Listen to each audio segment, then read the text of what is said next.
आशा माता जी।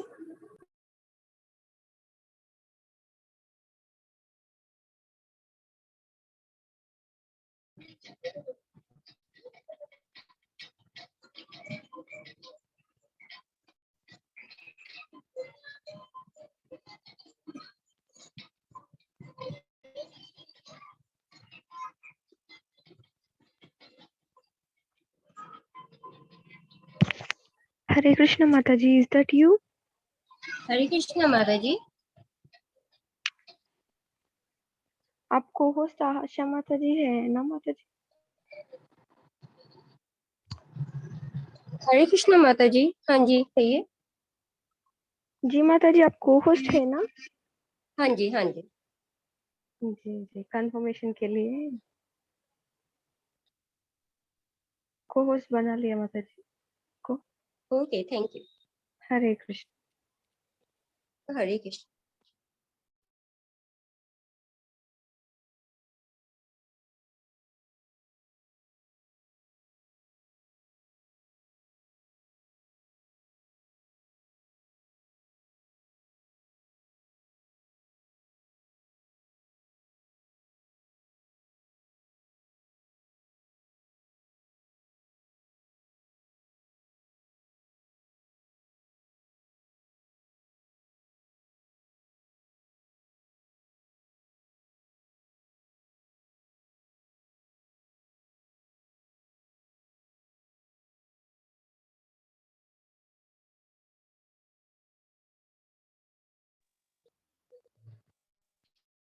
हरे कृष्ण माता जी।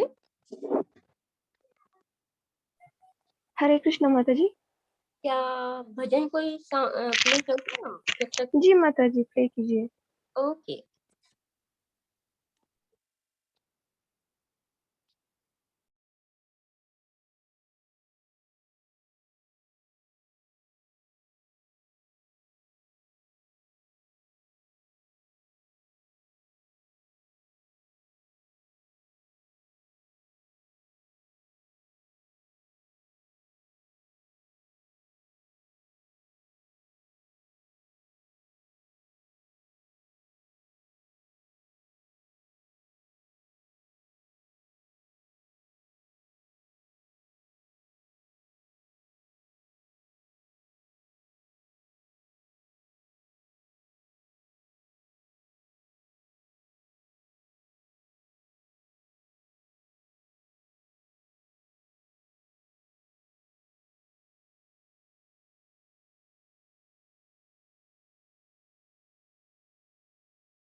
माता जी, आवाज नहीं आ रही।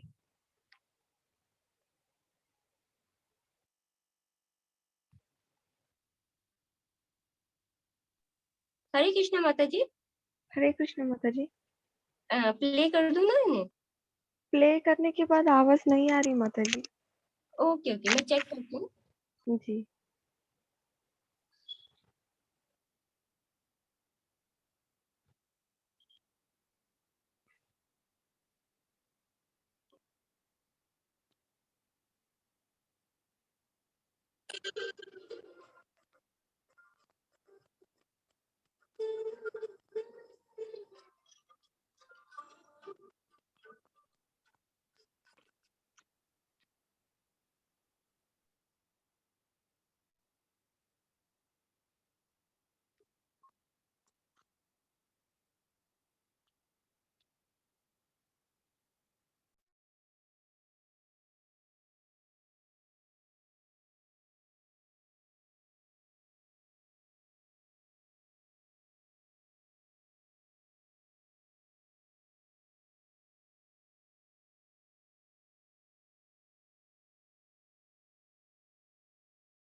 हेलो माता जी।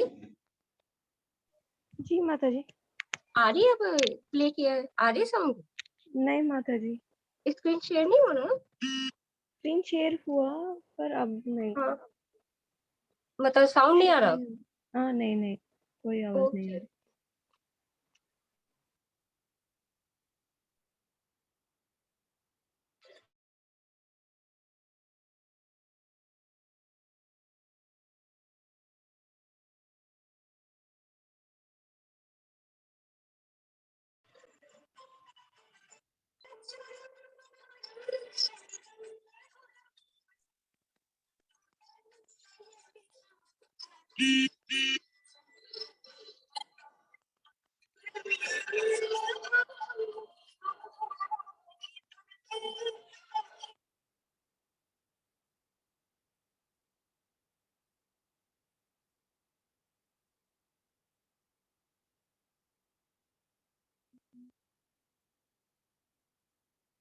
वो तो जाना चाहिए। अब हो रहा माता जी, आवाज आ रही है क्या? अब आया माता जी। आ रही है, ओके। प्ले कर दो। जी माता जी। ओके, थैंक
हरे कृष्ण माता जी।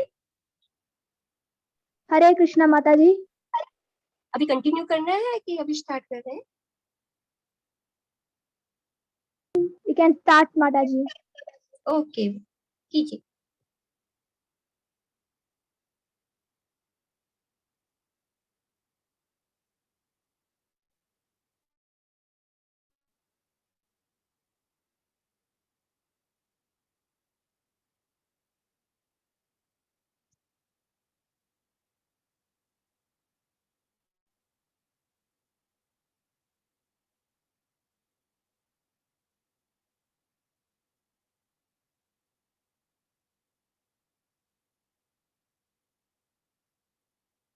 Okay ma'am. हरे कृष्णा। कृष्णा माता जी। हाँ, हो गया, ठीक है, हो गया, अब तो कर सकते हैं आप मैम। माता जी they have to do screen share. हाँ जी। माता जी 5 मिनट और बाकी है।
हरे कृष्णा माता जी।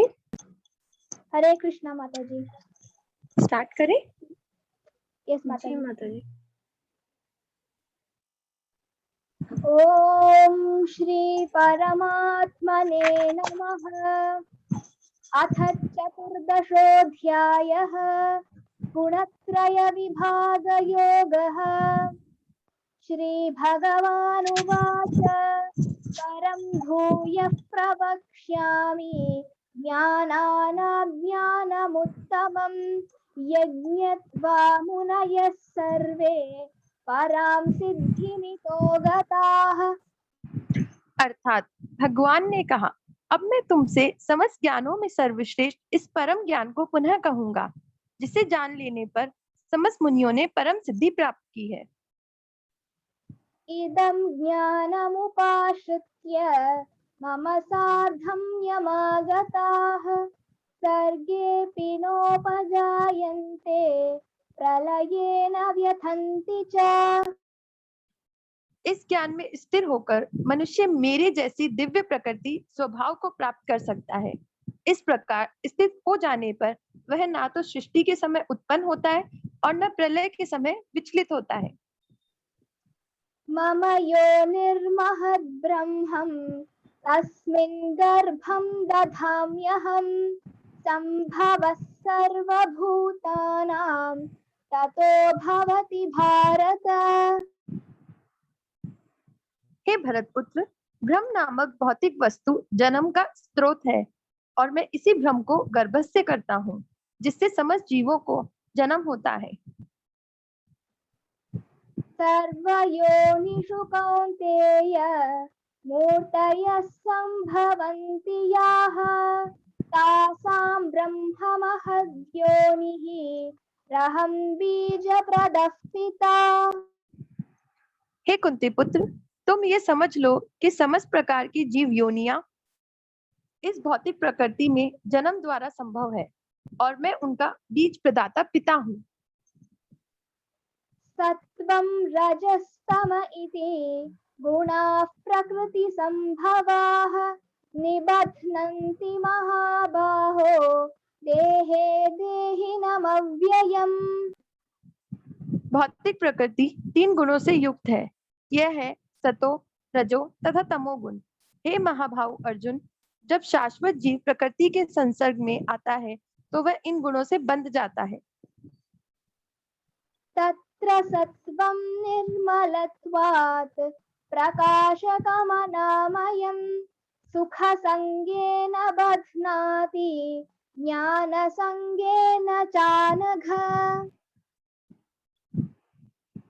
हे निष्पाप, सतोगुण अन्य गुणों की अपेक्षा अधिक शुद्ध होने के कारण प्रकाश प्रदान करने वाला और मनुष्य को सारे पाप कर्मों से मुक्त करने वाला है। जो लोग इस गुण में स्थित होते हैं वे सुख तथा ज्ञान के भाव से बंध जाते हैं। रजो रागात्मकं विद्धि तृष्णासंगसमुद्भवं तन्निबध्नाति कौन्तेय कर्मसंगेन देहिनम्। हे कुंती पुत्र, रजोगुण की उत्पत्ति असीम आकांक्षाओं तथा तृष्णाओं से होती है और इसी के कारण ये सारे देहधारी जीव सकाम कर्म से बंध जाते हैं।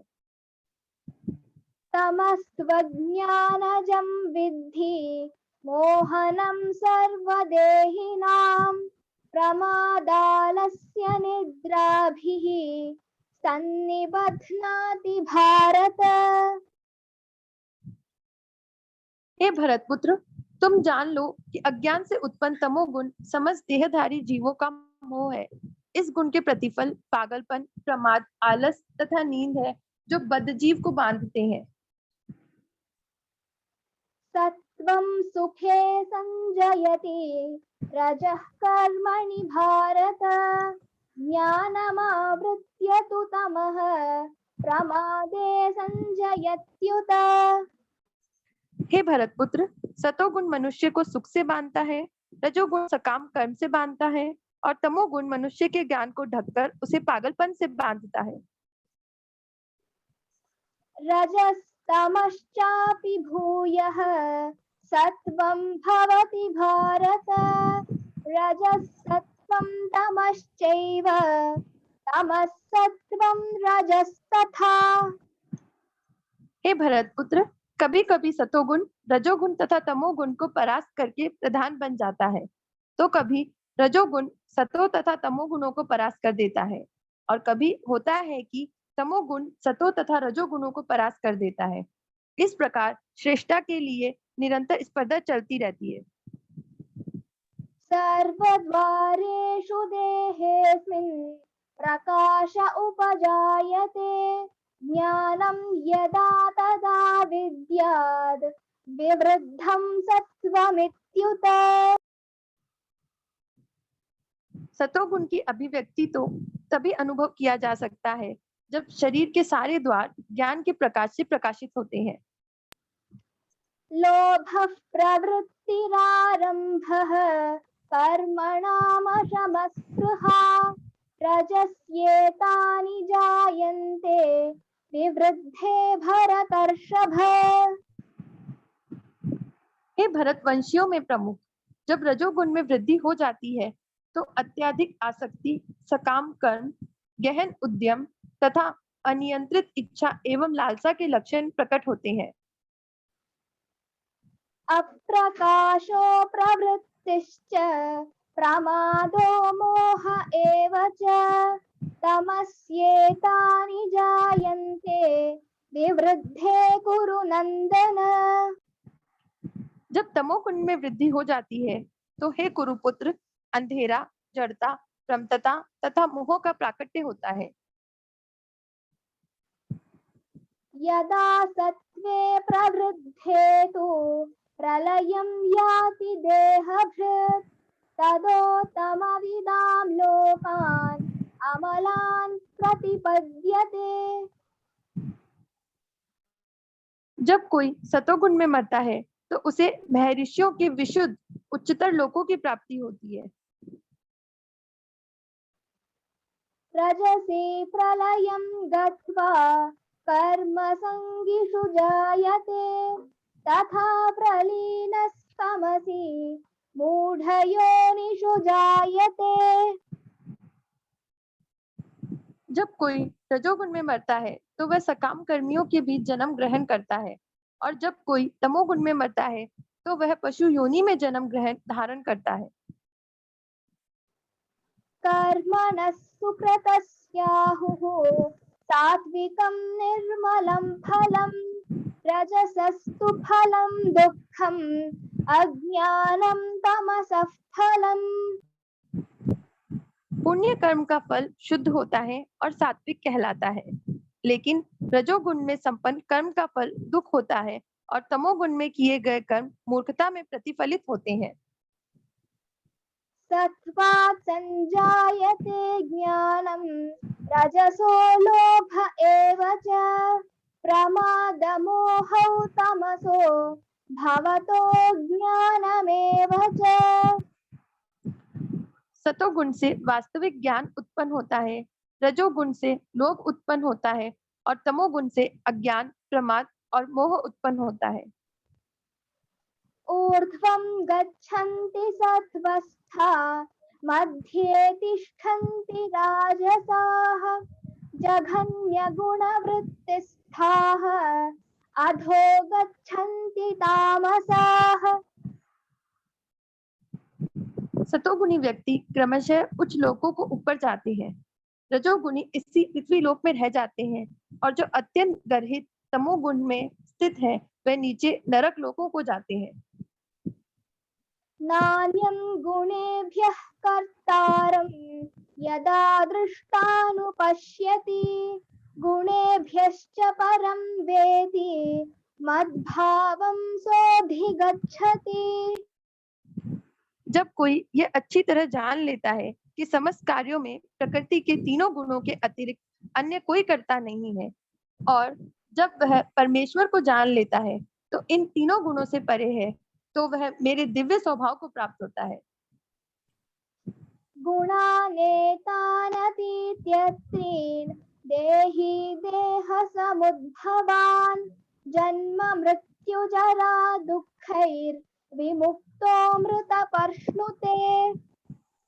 जब देहधारी जीव भौतिक शरीर से संबद्ध इन तीनों गुणों को लांघने में समर्थ होता है तो वह जन्म, मृत्यु, बुढ़ापा तथा अनेक कष्टों से मुक्त हो सकता है और इसी जीवन में अमृत का भोग कर सकता है। अर्जुन उवाच कैर्लिङ्गैः स्त्रीन् गुणानेतान् अतीतो भवति प्रभो किमाचार कथं चैतान् स्त्रीगुणानतिवर्तते। अर्जुन ने पूछा, हे भगवान, जो इन तीनों गुणों से परे है वह किन लक्षणों के द्वारा जाना जाता है, उसका आचरण कैसा होता है और वह प्रकृति के गुणों को किस प्रकार लांघता है। श्री भगवानुवाच प्रकाशं च प्रवृत्तिं च मोहमेव च पाण्डव न द्वेष्टि सम्प्रवृत्तानि न निवृत्तानि काङ्क्षति उदासीनवदासीनो गुणैर्यो न विचार्यते गुणा वर्तन्त इत्येव योऽवतिष्ठति नेङ्गते समदुःखसुखं स्वस्थः समलोष्टाश्मकाञ्चनः तुल्यप्रिया प्रियो धीरः तुल्यनिन्दात्मसंस्तुतिः मानापमानयोस्तुल्यो मित्रारिपक्षयोः सर्वारम्भपरित्यागी गुणातीत स उच्यते।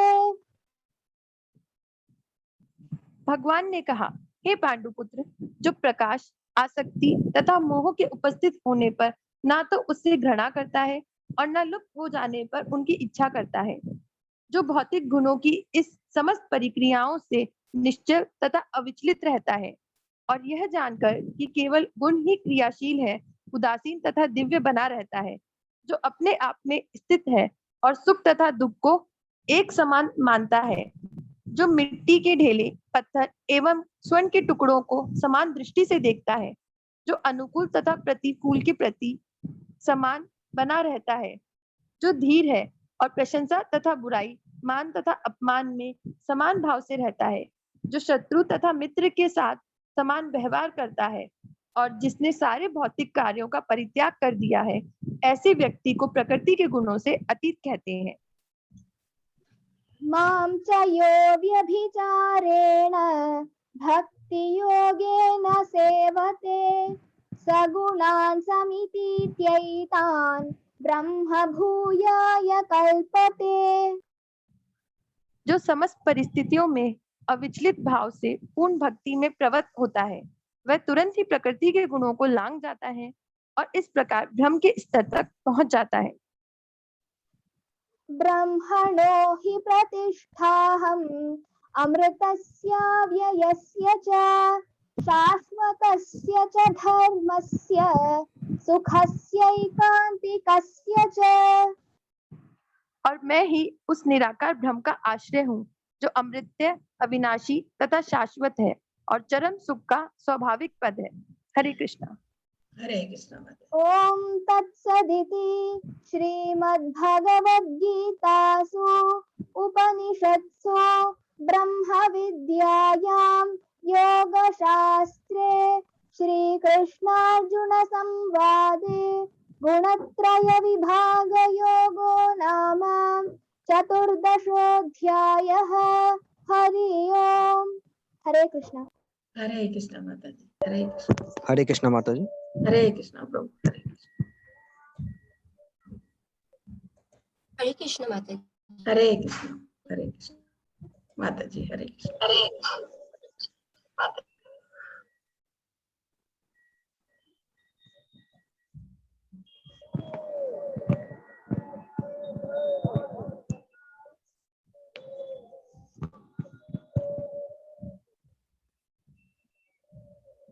हरे कृष्णा। जी माता जी। प्रभु जी आप कीर्तन करेंगे कि मैं करूं? आपकी जैसी इच्छा माता जी। नहीं आपकी मर्जी, आपको जैसा ठीक। जी जी माता जी करते हैं।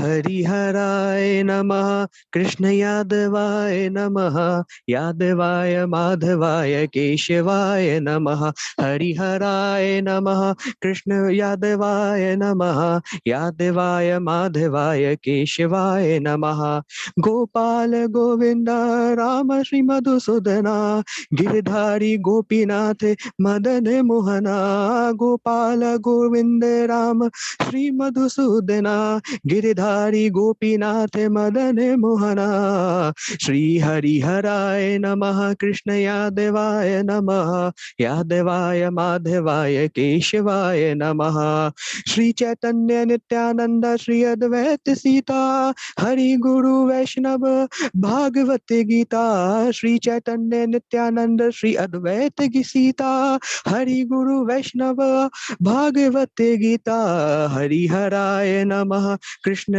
यादवाय नमः यादवाय माधवाय केशवाय नमः श्री रूपा सनातन भट्ट रघुनाथा श्री जीवा गोपाला भट्ट दास रघुनाथा श्री रूपा सनातन भट्ट रघुनाथा श्री जीव गोपाला भट्ट दास रघुनाथा हरिहराय नमः कृष्ण यादवाय नमः यादवाय माधवाय केशवाय नमः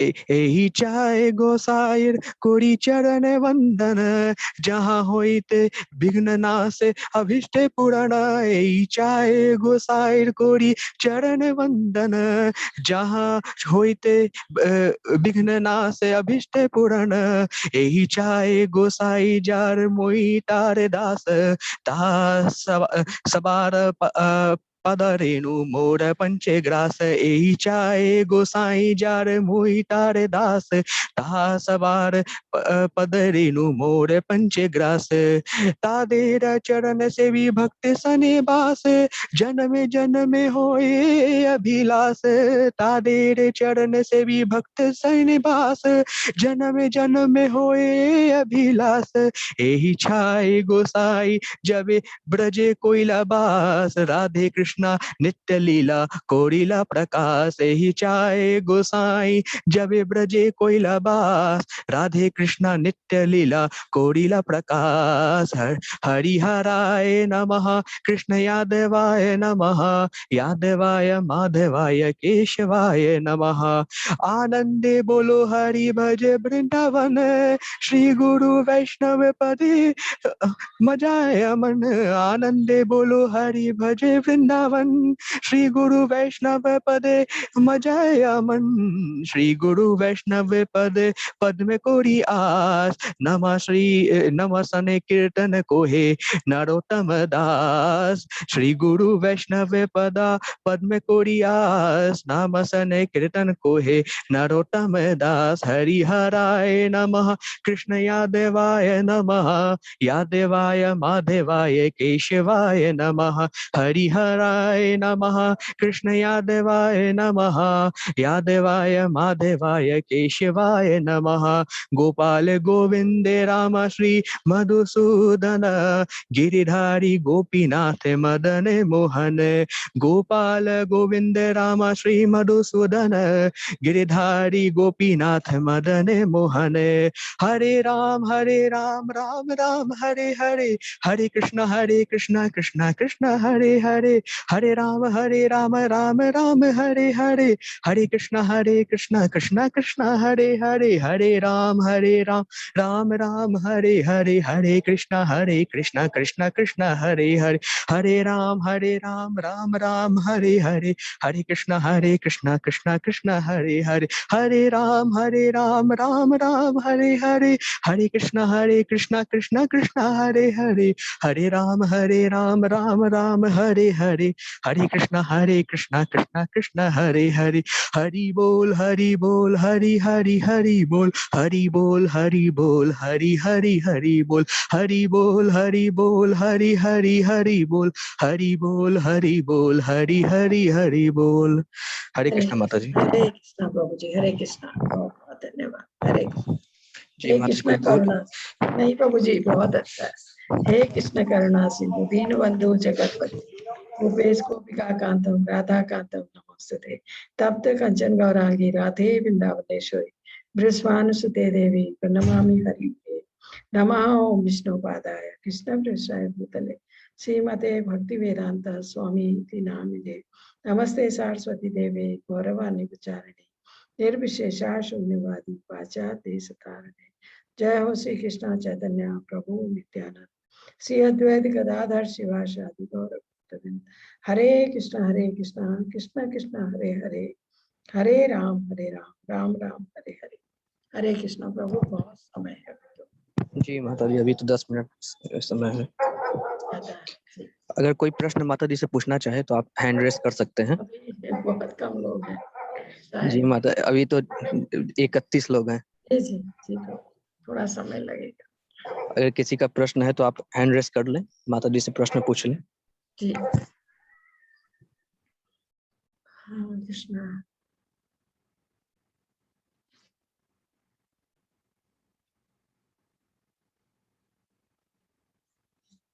कल के श्लोक आज और भी कम है, कल खाली 20 जी श्लोक कल। जी माता जी, आज तो 27 है। आज कल 20 है। जी माता जी, आजकल प्रश्न बहुत कम होते हैं। ये अध्याय कुछ ज्यादा थोड़ा ध्यान से समझने के है ना, शायद ये कारण है तो। जी माता जी। और कल का वो है आपका अश्वत्थ वृक्ष। जी जी माता जी। तो ये कुछ अध्याय है जो थोड़ा ध्यान से समझने के, और इनमें हमने ज्यादा श्लोक भी लिए हैं, करीब करीब सारे जी माता जी, सारे लिए, लगभग सारे लिए हैं सारे लिए, कुछ अर्थ के साथ और कुछ श्लोक। जी माता जी। 6-7 से सारे लिए। एक हैंड रेज है माता जी। जी प्रभु जी ले सकते हैं। जी, परमेश्वर प्रभु का अनम्यूट कर लें। हरे कृष्णा। हरे कृष्ण माता जी। जी बोलिए। थोड़ा कंफ्यूजन है मुझे किस बात पर? इस बात पर कि मैंने नेट पे भी देखा कि भगवान श्री कृष्ण को विष्णु का ही अवतार बता रहा है हर जगह, नहीं और प्रभु मैं जी। कथावाचक द्वारा भी आस्था चैनल पे देखा, कई कथावाचक बताते हैं विष्णु का ही 8वां रूप है भगवान श्री कृष्ण। नहीं प्रभु जी, ऐसा नहीं है। ये आप एक ही समझिए दोनों। जी भगवान कृष्ण का विस्तार है विष्णु रूप। नहीं, तो नेट पे भी गूगल पे भी सर्च किया, जब मैंने सुना जी आस्था चैनल पे, तो मैंने नेट पे पूरा सर्च किया, विकिपीडिया पे पढ़ा, तो जी अधिकतर सभी जगह पे मुझे मिला भगवान श्री कृष्ण 8वें रूप है भी भगवान विष्णु के। नहीं ये गलत है प्रभु जी, ये नहीं है। भगवान कृष्ण के विस्तार आप कहिए, जैसे वो भगवान कृष्ण के विस्तार, क्योंकि जो हम सृष्टि देखते हैं ना, जो सबसे पहले सृष्टि हुई, भगवान कृष्ण ने अपने को विस्तार किया विष्णु गर्भोदकशाही विष्णु के रूप में। वो जो गर्भोदक ओशन है उसमें लेटे हैं भगवान विष्णु कहिए या आप कृष्ण कहिए, उसमें लेटे हैं। उनकी कमल जो उनकी जो नाभि है उससे कमल नाल गई है बहुत ऊंचे। उसके बाद ये आपका कमल का फूल उत्पन्न हुआ, उसमें ब्रह्मा जी उत्पन्न हुए। जब ब्रह्मा जी उत्पन्न हुए तो उन्होंने सोचा कि मैं यहाँ पहुंचा कैसे हूँ, मैं आया कहाँ से। तो वो जो कमल नाल आई थी इतने ऊंचे, उसको पकड़ पकड़ के वो कुछ दूर तक गए भी, लेकिन उनको पता नहीं लगा। उनको 2 शब्द सुनाई दिए, तप। फिर उन्होंने तपस्या की। उसके बाद भगवान की सहायता से फिर ब्रह्मा जी ने सृष्टि करना आरंभ किया। और जो विष्णु आप कह रहे हैं, भगवान विष्णु, भगवान कृष्ण, भगवान विष्णु, भगवान राम, आप ये समझ सकते हैं कि तीनों एक ही है। इन तीनों में से हम किसी एक की भी भक्ति करते हैं तो सही है, ठीक है। और सृष्टि के पहले भगवान कृष्ण के सिवा कोई नहीं था, कोई भी नहीं, न सूर्य न चंद्र न कोई। तो उन्होंने फिर ये शुरू किया है प्रभु जी। और जो भगवान विष्णु है वो इनके विस्तार है। जैसे भगवान गोलोक वृंदावन में लीला करते हैं, 2 हाथ में बांसुरी लेके वो वहां लीला करते हैं। जैसे यहाँ वृंदावन में लीला की, वैसे ही उनकी लीला गोलोक वृंदावन में चलती है अभी भी, वैकुंठ। और वैकुंठ लोक में भगवान 4 हाथ में आते हैं, शंख चक्र गदा पद्म के साथ में। तो आप क्या कहेंगे प्रभु जी, उनको कृष्ण कहे या इनको कहे, क्या किसको कहेंगे आप बताइए। तो इसलिए ये आप ये समझिए कि भगवान जो है, भगवान कृष्ण के रूप में हम माने भगवान विष्णु के, भगवान राम के, एक ही बात है, ऐसा समझिए तो आपको समझना थोड़ा आसान हो जाएगा। जी प्रभु जी। जी जी जी समझ में तो आप जो बता दिए पहले ही वो तो समझ में आ गया था, जी लेकिन जी जी। जैसे आस्था चैनल में मैंने सुना तो फिर मैंने नेट पे सर्च किया, लेकिन पूरा नेट पे भी तो ऐसे ही लिखा हुआ है। जी जी प्रभु जी। इंडिया तो जाके असल में प्रभु जी क्या होता है, जो नेट पर आता है वो कभी कभी उतना सत्य नहीं होता, क्योंकि उन्होंने इतना इनको शास्त्रों को नहीं पढ़ा होता है। दूसरी बात क्या है, कुछ कुछ चीजें तो बहुत सही होती है उनकी। दूसरा जो हम आपको बोलते हैं, ये भगवत गीता आप सुन रहे हैं इतने दिन से, इसमें जी जो लिखा है, वेद व्यास जी ने जो लिखा है उसी को हम आपको बताते हैं। दूसरा कुछ कुछ चीजें मैं आपको बताती हूँ भागवत महापुराण से। तो जो हम उस चीज को सत्य मानते हैं जो पुराणों में लिखा है हमारे सामने है, ठीक है। तो उन्हीं को पढ़ के हम आपको बताते हैं, तो अपने मन से कुछ नहीं बोलते। जी प्रभु जी। जी। और जी। थोड़ा सा कंफ्यूजन है, हाँ हाँ बोले बोले। जैसे आप बोलते हैं भगवान शिव नहीं है, वो देवों के देवता है, शिव लेकिन देवताओं के देवता, जी वो भगवान देवता नहीं, है, वो देवता लेकिन है। जी जी। जैसे बहुत सारे बुक्स में तो भगवान ही लिखे हुए हैं। नहीं प्रभु जी, ये तो मैं पूरी तरह खंडन करती हूँ। वो देवता है, लेकिन देवताओं में सबसे ऊपर है।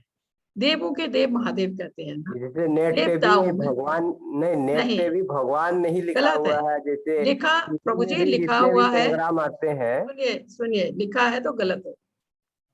वो देवता है, देवताओं में सबसे ऊपर है, देवों के देव महादेव। देवताओं में शिव जी का स्थान सबसे ऊपर है, ये मैं कह रही हूँ आपको। लिखा है तो गलत है, अब आप उसको मानिए या सही को मानिए, वो आपके ऊपर है। जी प्रभु जी। जी जी जी देवों के देव महादेव। महादेव पता नहीं, शिव जी के लिए बहुत कंफ्यूजन है, लोगों को समझ नहीं आता कैसे समझाओ। जी माता जी। जी जी माता जी। जी प्रभु जी। जी वो बचपन से ही सब सुनते आए ना, तो वही सब है। बिल्कुल बिल्कुल प्रभु जी, जब तक असल में हम पढ़ेंगे नहीं, भगवत गीता को नहीं पढ़ेंगे, भागवत महापुराण को नहीं पढ़ेंगे, नहीं समझ पाएंगे। जैसे बहुत लोग जब से भगवत गीता सुनी है तब से वो समझने लगे हैं कि देवताओं जी का माता जी। स्थान और भगवान का स्थान एक ही नहीं होना चाहिए। देवता भगवान के बराबर नहीं है, ये बल्कि देवताओं को भगवान के बराबर मानना या उनसे ऊपर मानना ये अपराध है।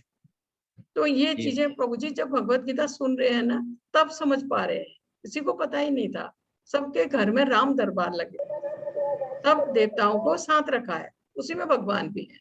जी माता, ऐसे बहुत बहुत लोगों के साथ। सभी को अरे भगवान अरे मानते हैं, जी हर जी देवता को भगवान माना जाता है। जी प्रभु जी। तो अब जब हम जब पढ़ते हैं शास्त्रों को तब हमें समझ आता है, बिना पढ़े नहीं समझ आता, सुन के भी इतना समझ नहीं आता है। जब हम जैसे या तो फिर हम किसी सही उससे सुने, जैसे आप ये काफी लोग ऐसे सुनाते हैं, उसमें कुछ तो ज्ञानी है, लेकिन पूरा पढ़ के करके ये आपके एक एक चीज प्रमाण के साथ बहुत कम सुनाते हैं, प्रमाण के साथ। तो वही बेचारे सीधे साधे लोग जैसे सुना उसी को सच मान देते हैं, उसमें थोड़ा सा गड़बड़ हो जाता है। जी प्रभु जी माता जी। जी।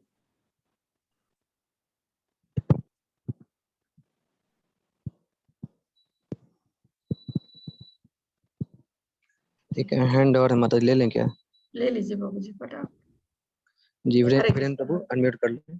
हरे कृष्णा। हरे कृष्ण माता जी। हरे कृष्णा। जी प्रभु जी को। हाँ माता जी, एक और माता जी एक प्रश्न पूछना था।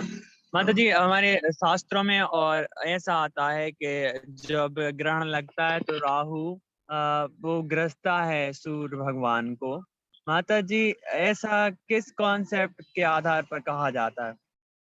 प्रभु जी ये तो आप, मैं कैसे आपको बताऊं, ये चीजें तो हम इस पर नहीं ज्यादा वो करते हैं, क्योंकि जी माता जब जब पृथ्वी घूमती है ना, तो जब ऐसा कुछ उसमें आ जाता है, वो ऐसे शेड की तरह सामने आ जाती है, उसको ग्रहण करते हैं। उसमें राहु या केतु इसका कुछ वो रोल नहीं है, जहां तक मैं समझती हूँ।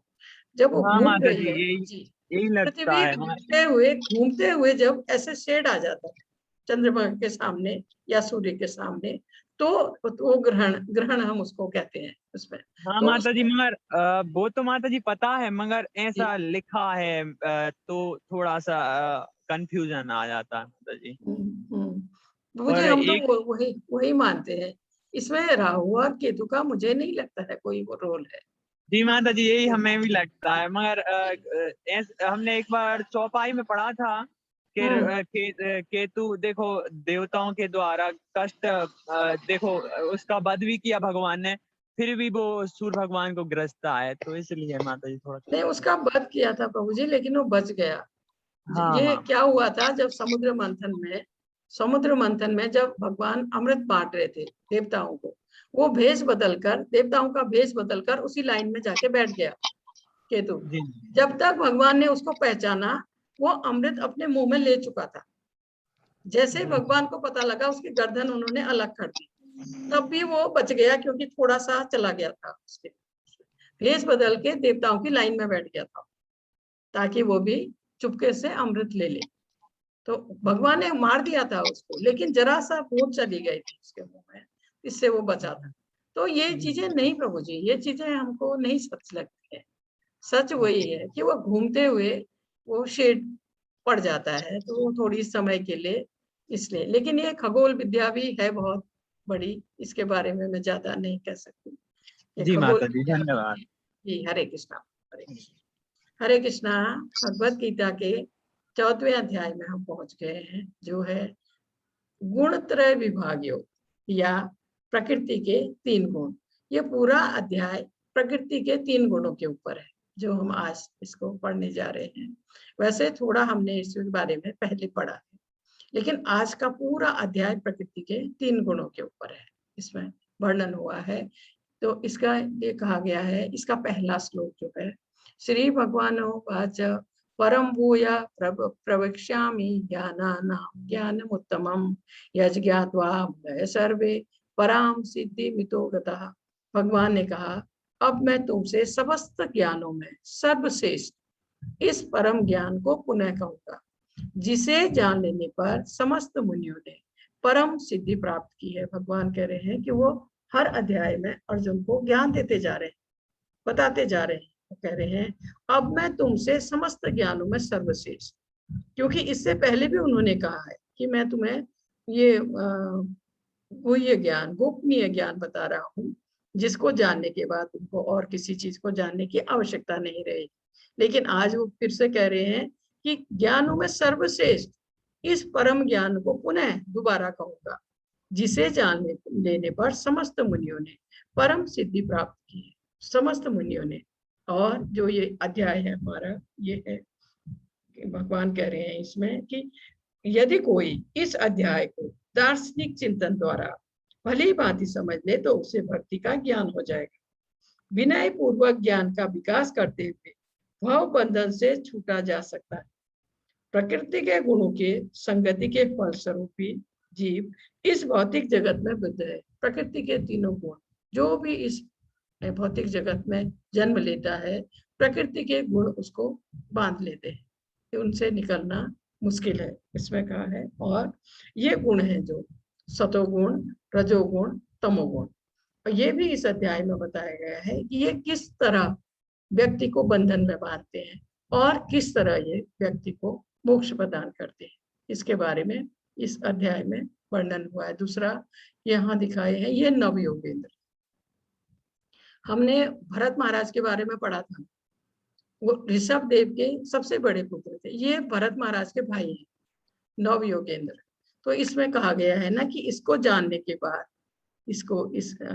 को कई मुनियों ने परम सिद्धि प्राप्त की है। इस ज्ञान को जानने के बाद ये जो दिखाए हैं ऋषि मुनि, ये परम सिद्धि इन लोगों ने प्राप्त की है। इसके बाद इस अध्याय के बारे में प्रभुपाद जी कहते हैं, अब इस अध्याय में भगवान स्वयं बताते हैं कि वे प्रकृति के गुण कौन कौन से हैं, वे किस प्रकार क्रिया करते हैं, किस तरह हमें बंधन से बांधते हैं और किस प्रकार मोक्ष प्रदान करते हैं। इस अध्याय में जिस ज्ञान का प्रकाश किया गया है उसे अन्य पूर्व अध्यायों में दिए गए ज्ञान से श्रेष्ठ बताया गया है। इस अध्याय के इस ज्ञान को प्राप्त करके अनेक मुनियों ने सिद्धि प्राप्त की और वैकुंठ लोक के भागी हुए। सिद्धि प्राप्त करने का ही मतलब है भगवत धाम जाना। अब भगवान उसी ज्ञान को और अच्छे ढंग से बताने जा रहे हैं, जिसे जान लेने पर अनेक लोगों को सिद्धि प्राप्त हुई है। इस ज्ञान को जान लेने पर अनेक लोगों को सिद्धि प्राप्त हुई है, वही अब भगवान अर्जुन को बताने जा रहे हैं। इसमें दिया है इसका दूसरा श्लोक। इस ज्ञान में स्थिर होकर मनुष्य मेरी जैसी दिव्य प्रकृति स्वभाव को प्राप्त कर सकता है।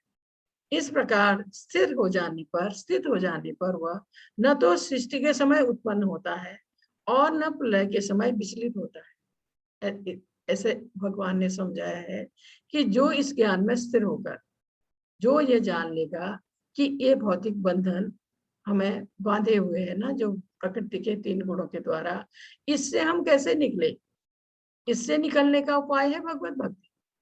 अगर हम जान जाए कि हम इस बंधन से कैसे निकल सकते हैं, तो भगवत भक्ति में लग जाने के सिवा हमारे पास कोई और उपाय नहीं है। अगर हम भगवत भक्ति कर रहे हैं, भगवान के परम भक्त बन जाते हैं, अनन्य भक्त बन जाते हैं, तो हम जैसे कह सकते हैं कि भगवत धाम पहुंच सकते हैं। यहाँ दिया गया है जो स्थिति को जान लेने पर वह न तो सृष्टि के समय उत्पन्न होगा और न प्रलय के समय विचलित होगा, क्योंकि वही एक धाम है जिसे प्रलय के समय कोई क्षति नहीं होती। इसलिए ऐसे समझाया गया है कि जो इस समझ जाएगा कि बिना भक्ति किए वो इस भौतिक बंधन से नहीं अलग होगा। भौतिक ये जो बंधन है, इससे अलग होने का एकमात्र उपाय है भगवत भक्ति, और वो पूरी उससे भगवत भक्ति में लग जाएगा। और वो अनन्य भक्त अगर बन गया, भगवान का परम भक्त बन गया, तो वो भगवत धाम पहुंच जाएगा। फिर वो न तो यहाँ फिर जन्म लेगा और न फिर वो जब प्रलय का समय आता है न उस समय वो विचलित होगा, क्योंकि प्रलय के समय सब कुछ नष्ट हो जाता है, यहाँ तक कि देवलोक भी। सिर्फ भगवान का धाम वो जैसा था वैसे ही रहता है, वो गोलोक वृंदावन हो या वैकुंठ धाम हो। तो जो भक्त वहां पहुंच जाएगा, ना तो उसका फिर जन्म होगा और ना ही प्रलय के समय उसको वो समय विचलित होता। तो ये इसमें कहा गया है कि इसमें पर कब, जब वो वहां पहुंचे, जब वो भगवत धाम पहुंचे, तब की इसमें बात कही है। पूर्ण दिव्य ज्ञान प्राप्त कर लेने पर मनुष्य भगवान से गुणात्मक क्षमता प्राप्त कर लेता है और जन्म मरण के चक्र से मुक्त हो जाता है। वैदिक ग्रंथों से ज्ञात होता है जो मुक्त आत्माएं वैकुंठ जगत में पहुंच चुकी हैं, वे निरंतर परमेश्वर के चरण कमलों के दर्शन करती हैं और उनके दिव्य प्रेमा भक्ति में लगी रहती है। मुक्ति के बाद भी भक्तों का अपना निजी स्वरूप नहीं बदलता है। भक्त इस भौतिक जगत में भी और गोलोक वृंदावन या वैकुंठ में भी भगवान की भक्ति ही करना चाहता है, तो वो वहां पहुंचता है तो वो फिर भगवान के सानिध्य में रहता है, हमेशा भगवान की भक्ति करता है। ये दिखाया है भगवान का धाम। उसके बाद इसका ये चौथा श्लोक, सर्वयोनिषु कौन्तेय मूर्तयः सम्भवन्ति यः तासां ब्रह्म हरियोनि अहम बीज प्रदः पिता। भगवान कह रहे हैं, हे कुंती पुत्र, तुम यह समझ लो कि समस्त प्रकार की जीव योनियां इस भौतिक प्रकृति में जन्म द्वारा संभव है। सारी योनियां, जीव योनियां जो है वो जन्म के द्वारा संभव है और मैं उनका बीज प्रदाता पिता हूं। कोई भी चीज, कोई भी प्राणी बिना जन्म के नहीं उत्पन्न हो सकता। जन्म के द्वारा ही जीव योनियां इस भौतिक प्रकृति में जन्म के द्वारा ही संभव है, भले ही वो मनुष्य है, पशु पक्षी, कीड़े मकोड़े कुछ भी है। और भगवान कह रहे हैं, मैं उनका बीज प्रदाता पिता हूं, क्योंकि जब बीज है तो उसी से अंकुर होता है, उसी से फिर सब चीज होता है। योनिया इस तरह इसमें कहा है कि भगवान श्री कृष्ण समस्त जीवों के आदि पिता है, क्योंकि सृष्टि उन्होंने ही आरंभ की, ब्रह्मा जी को उत्पत्ति करके सबके जीवों के आदि पिता है। सारे जीव भौतिक प्रकृति तथा आध्यात्मिक प्रकृति के संयोग है। भौतिक प्रकृति आध्यात्मिक प्रकृति के संयोग है। ऐसे जीव इस लोक में ही नहीं अपितु प्रत्येक लोक में है, क्योंकि यही नहीं है एक लोक, कई लोक है, सब में जीव है। जीव सर्वत्र है, जल में है, पृथ्वी में है तथा अग्नि के भीतर भी जीव है। ये सारे जीव माता भौतिक प्रकृति तथा बीज प्रदाता कृष्ण के द्वारा प्रकट होते हैं। भौतिक जगत जीवों को गर्भ में धारण किए हुए है। भौतिक जगत जो सृष्टि काल में अपने पूर्व कर्म के अनुसार विविध रूपों में प्रकट होते हैं। भगवान की एक दृष्टिपात करने से भौतिक जगत में सारे जो वो है ये सृष्टि कार्यशील हो जाती है। तो इसलिए भगवान को बीज प्रदाता पिता कहा गया है। ये ब्रह्मा जी दिखाए हैं भगवान की पहली सृष्टि जो वो ब्रह्मा जी। इसमें कहा कि हे कुंती पुत्र तुम समझ लो, समस्त प्रकार की जीव योनियां इस भौतिक प्रकृति में जन्म द्वारा संभव है। मैं उनका बीज प्रदाता पिता हूं। जैसे ये दिखाए हैं प्राणी, इसमें ये जल के अंदर है, ये पशु है, इसके ऊपर मनुष्य भी है, ये सारे जो है तो भगवान कह रहे हैं ये जन्म द्वारा ही प्रकट होते हैं ये सारे जीव। इसके बाद इसका 5वां श्लोक, सत्वं रजस्तमा इति गुणा प्रकृति संभवा निबंधाति महाबाहो देहे देहिनां अपव्ययम्। भौतिक प्रकृति 3 गुणों से युक्त है। जो भौतिक प्रकृति हम कहते हैं, जिन भौतिक गुणों के अंदर हम बद्ध हैं, ये है सतोगुण, रजोगुण तथा तमोगुण। हे महाबाहु अर्जुन, जब शाश्वत जीव प्रकृति के संसर्ग में आता है तो वह इन 3 गुणों से बंध जाता है। इन 3 गुणों के बंधन में आ जाता है जो भी इस भौतिक जगत में जन्म लेता है। प्रत्येक व्यक्ति इन भौतिक गुणों के बंधन में आ जाता है। इसमें कहा है दिव्य होने के कारण जीव को इस भौतिक प्रकृति के कुछ भी लेना देना नहीं, फिर भी इसमें भौतिक जगत द्वारा बद्ध हो जाने के कारण प्रकृति के 3 गुणों के वशीभूत होकर कार्य करता है। ये 3 गुण है सतोगुण, रजोगुण और तमोगुण। इसमें कहा है जीवों को प्रकृति के अनुसार भिन्न भिन्न प्रकार के शरीर मिले हुए, कोई किसी को मनुष्य शरीर, किसी को पशु का, किसी को पक्षी का, किसी को कीड़े मकोड़े का। उसी प्रकृति के अनुसार कर्म करने के लिए प्रेरित होते हैं। जिसको जैसा शरीर मिला है उसको उसी प्रकार कर्म करना है, तो उसको कहा है प्रकृति के अनुसार। इसमें कहा यही अनेक प्रकार के सुख दुख का कारण, हमारे सुख दुख का कारण है ये जो हम बंधन में हैं। इसमें दिखाया है ये है सतोगुण है, ये जो ये लोग सतोगुण है, रजोगुण है, ये तमोगुण है और हम यहाँ हैं इनके बंधन में है। और ये जो माया शक्ति के अंदर है ये सब भगवान की माया शक्ति, और माया शक्ति भगवान के अंदर में है। तो ये जब कोई भक्त अनन्य भक्त बन जाता है भगवान का और वो ये 3 गुणों को पार कर जाता है तो भगवान माया को कहते हैं अब मेरे इस भक्त को छोड़ दो। माया हट जाती है उससे, वो भगवान के अंडर में है माया शक्ति जो है, जिसके अंडर में ये 3 गुण है सतोगुण, रजोगुण, तमोगुण। इसके बाद इसका 6वां श्लोक, तत्र सत्वं निर्मलत्व प्रकाश कामनामयम् सुख संगेन बध्नाति ज्ञान संगेन चानघ। हे निष्पाप, सतोगुण अन्य गुणों की अपेक्षा अधिक शुद्ध होने के कारण प्रकाश प्रदान करने वाला है। सतोगुण मनुष्यों को सारे पाप कर्मों से मुक्त करने वाला है। सतोगुण जो लोग इस गुण में स्थित होते हैं वे सुख तथा ज्ञान के भाव से बच जाते हैं।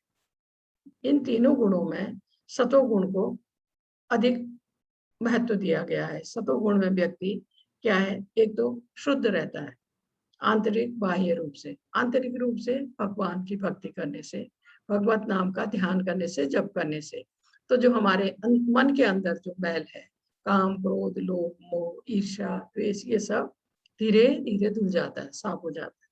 दूसरा उसमें वो संयम आ जाता है। सतोगुणी व्यक्ति में संयम आ जाता है, खुश रहता है और शास्त्र पढ़ चुका होता है, उससे ज्ञान हो जाता है, भगवान की भक्ति करने लगता है।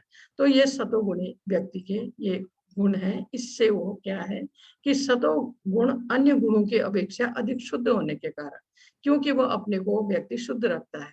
बाहरी रूप से स्नान, शुद्ध वस्त्र, आंतरिक रूप से भगवान का ध्यान, भगवत नाम का जप, और इसमें कहा है कि प्रकाश प्रदान करने वाला है सतोगुण, मनुष्यों को सारे पाप कर्म से मुक्त करने वाला है, क्योंकि सतोगुणी व्यक्ति पाप कर्मों की ओर नहीं जाता है, पाप कर्म नहीं करता है। और जो लोग इस गुण में स्थिर होते हैं वे सुख तथा ज्ञान के भाव से बच जाते हैं। एक ही चीज इसमें है कि वो व्यक्ति ऐसा सोचने लगता है कि मैं सब में ज्ञानी हूँ, सब में बुद्धिमान हूँ। ये गर्व उसको आ जाता है, जिसके कारण वो जन्म मृत्यु के पथ से मुक्त नहीं हो पाता, सतोगुणी भी। ऐसा इसमें बताया गया है।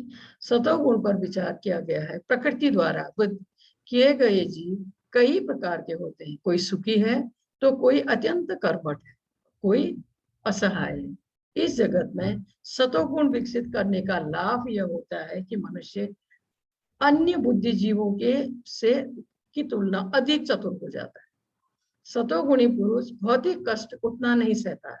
सतोगुणी में भौतिक ज्ञान की प्रगति करने की सूझ होती है, क्योंकि वो शास्त्रों को पढ़ता है, और इसका प्रतिनिधि ब्राह्मण है। सतोगुण के हम ब्राह्मण के लिए कहते हैं। जो सतोगुणी इसमें कहा गया, सतोगुणी जो माना जाता है, सतोगुण में पाप कर्म से प्राय मुक्त रहा जाता है। इसमें कहा है, साहित्यों में बताया गया है कि सतोगुण का अर्थ ही है अधिक ज्ञान तथा सुख का अधिकाधिक अनुभव। जब मनुष्य सतोगुण में स्थित होता है तो उसे ऐसा अनुभव होता है कि अन्यों की अपेक्षा वह ज्ञान में आगे है। इसके उदाहरण है वैज्ञानिक तथा दार्शनिक।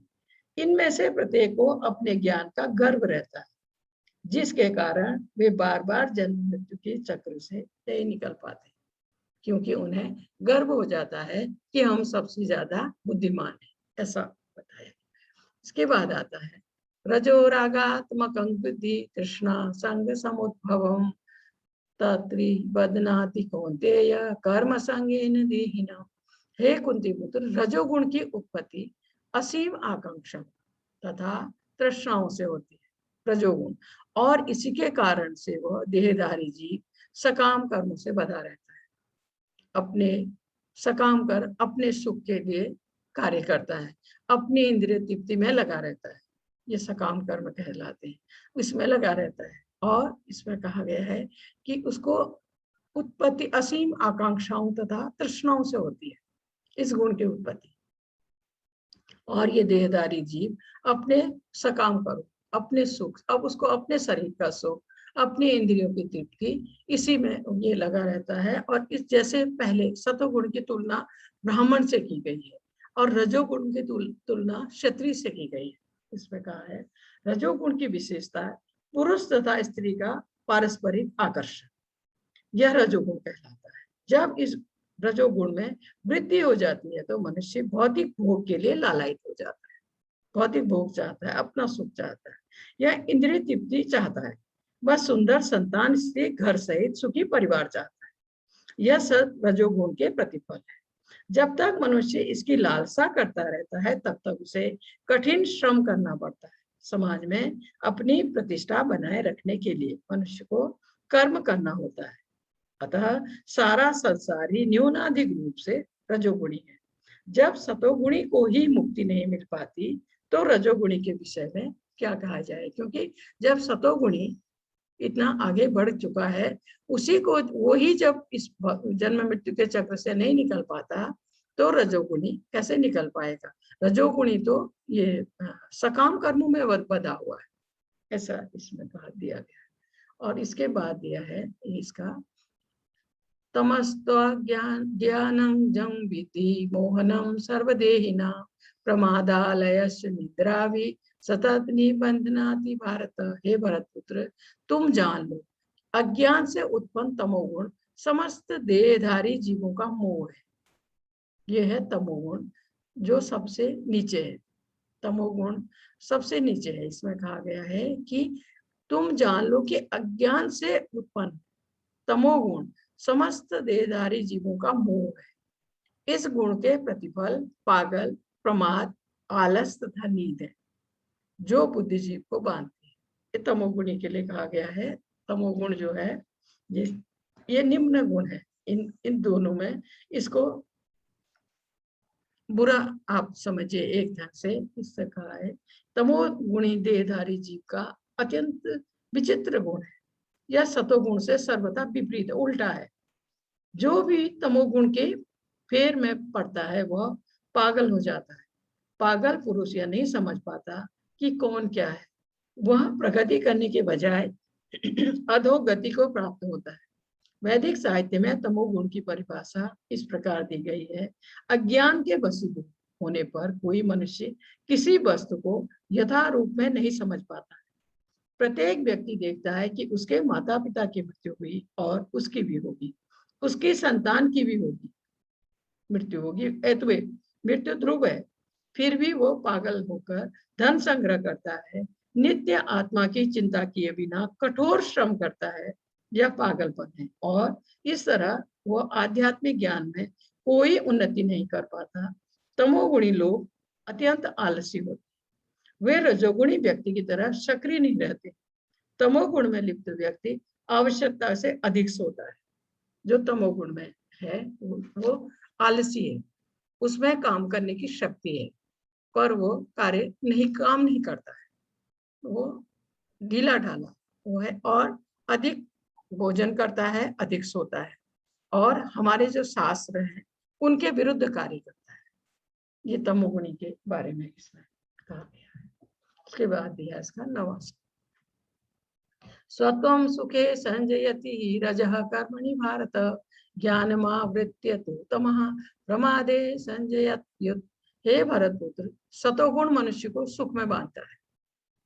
सतोगुण मनुष्य को सुख में बांधता है, रजोगुण सकाम कर्म से बांधता है और तमोगुण मनुष्य के ज्ञान को ढककर उसे पागलपन से बांधता है। ऐसे समझाया गया है कि सतोगुणी पुरुष अपने कर्म से उसी तरह संतुष्ट रहता है जिस प्रकार दार्शनिक, वैज्ञानिक या शिक्षक अपनी विद्याओं में निरंतर रहकर वो संतुष्ट रहते हैं। रजोगुणी व्यक्ति सकाम कर्मों में लग सकता है, यह धन कमाकर उसे उत्तम कार्यों में व्यय करता है। कभी कभी वह धार्मिक संस्थानों को भी दान देता है तथा गरीबों के लिए हॉस्पिटल खुलवाता है। ये लक्षण है रजोगुणी व्यक्ति के। लेकिन तमोगुणी तो ज्ञान को ढक देता है। तमोगुण में रहकर मनुष्य जो भी करता है वो ना उसके लिए सही है, ना समाज के लिए या ना दूसरों के लिए।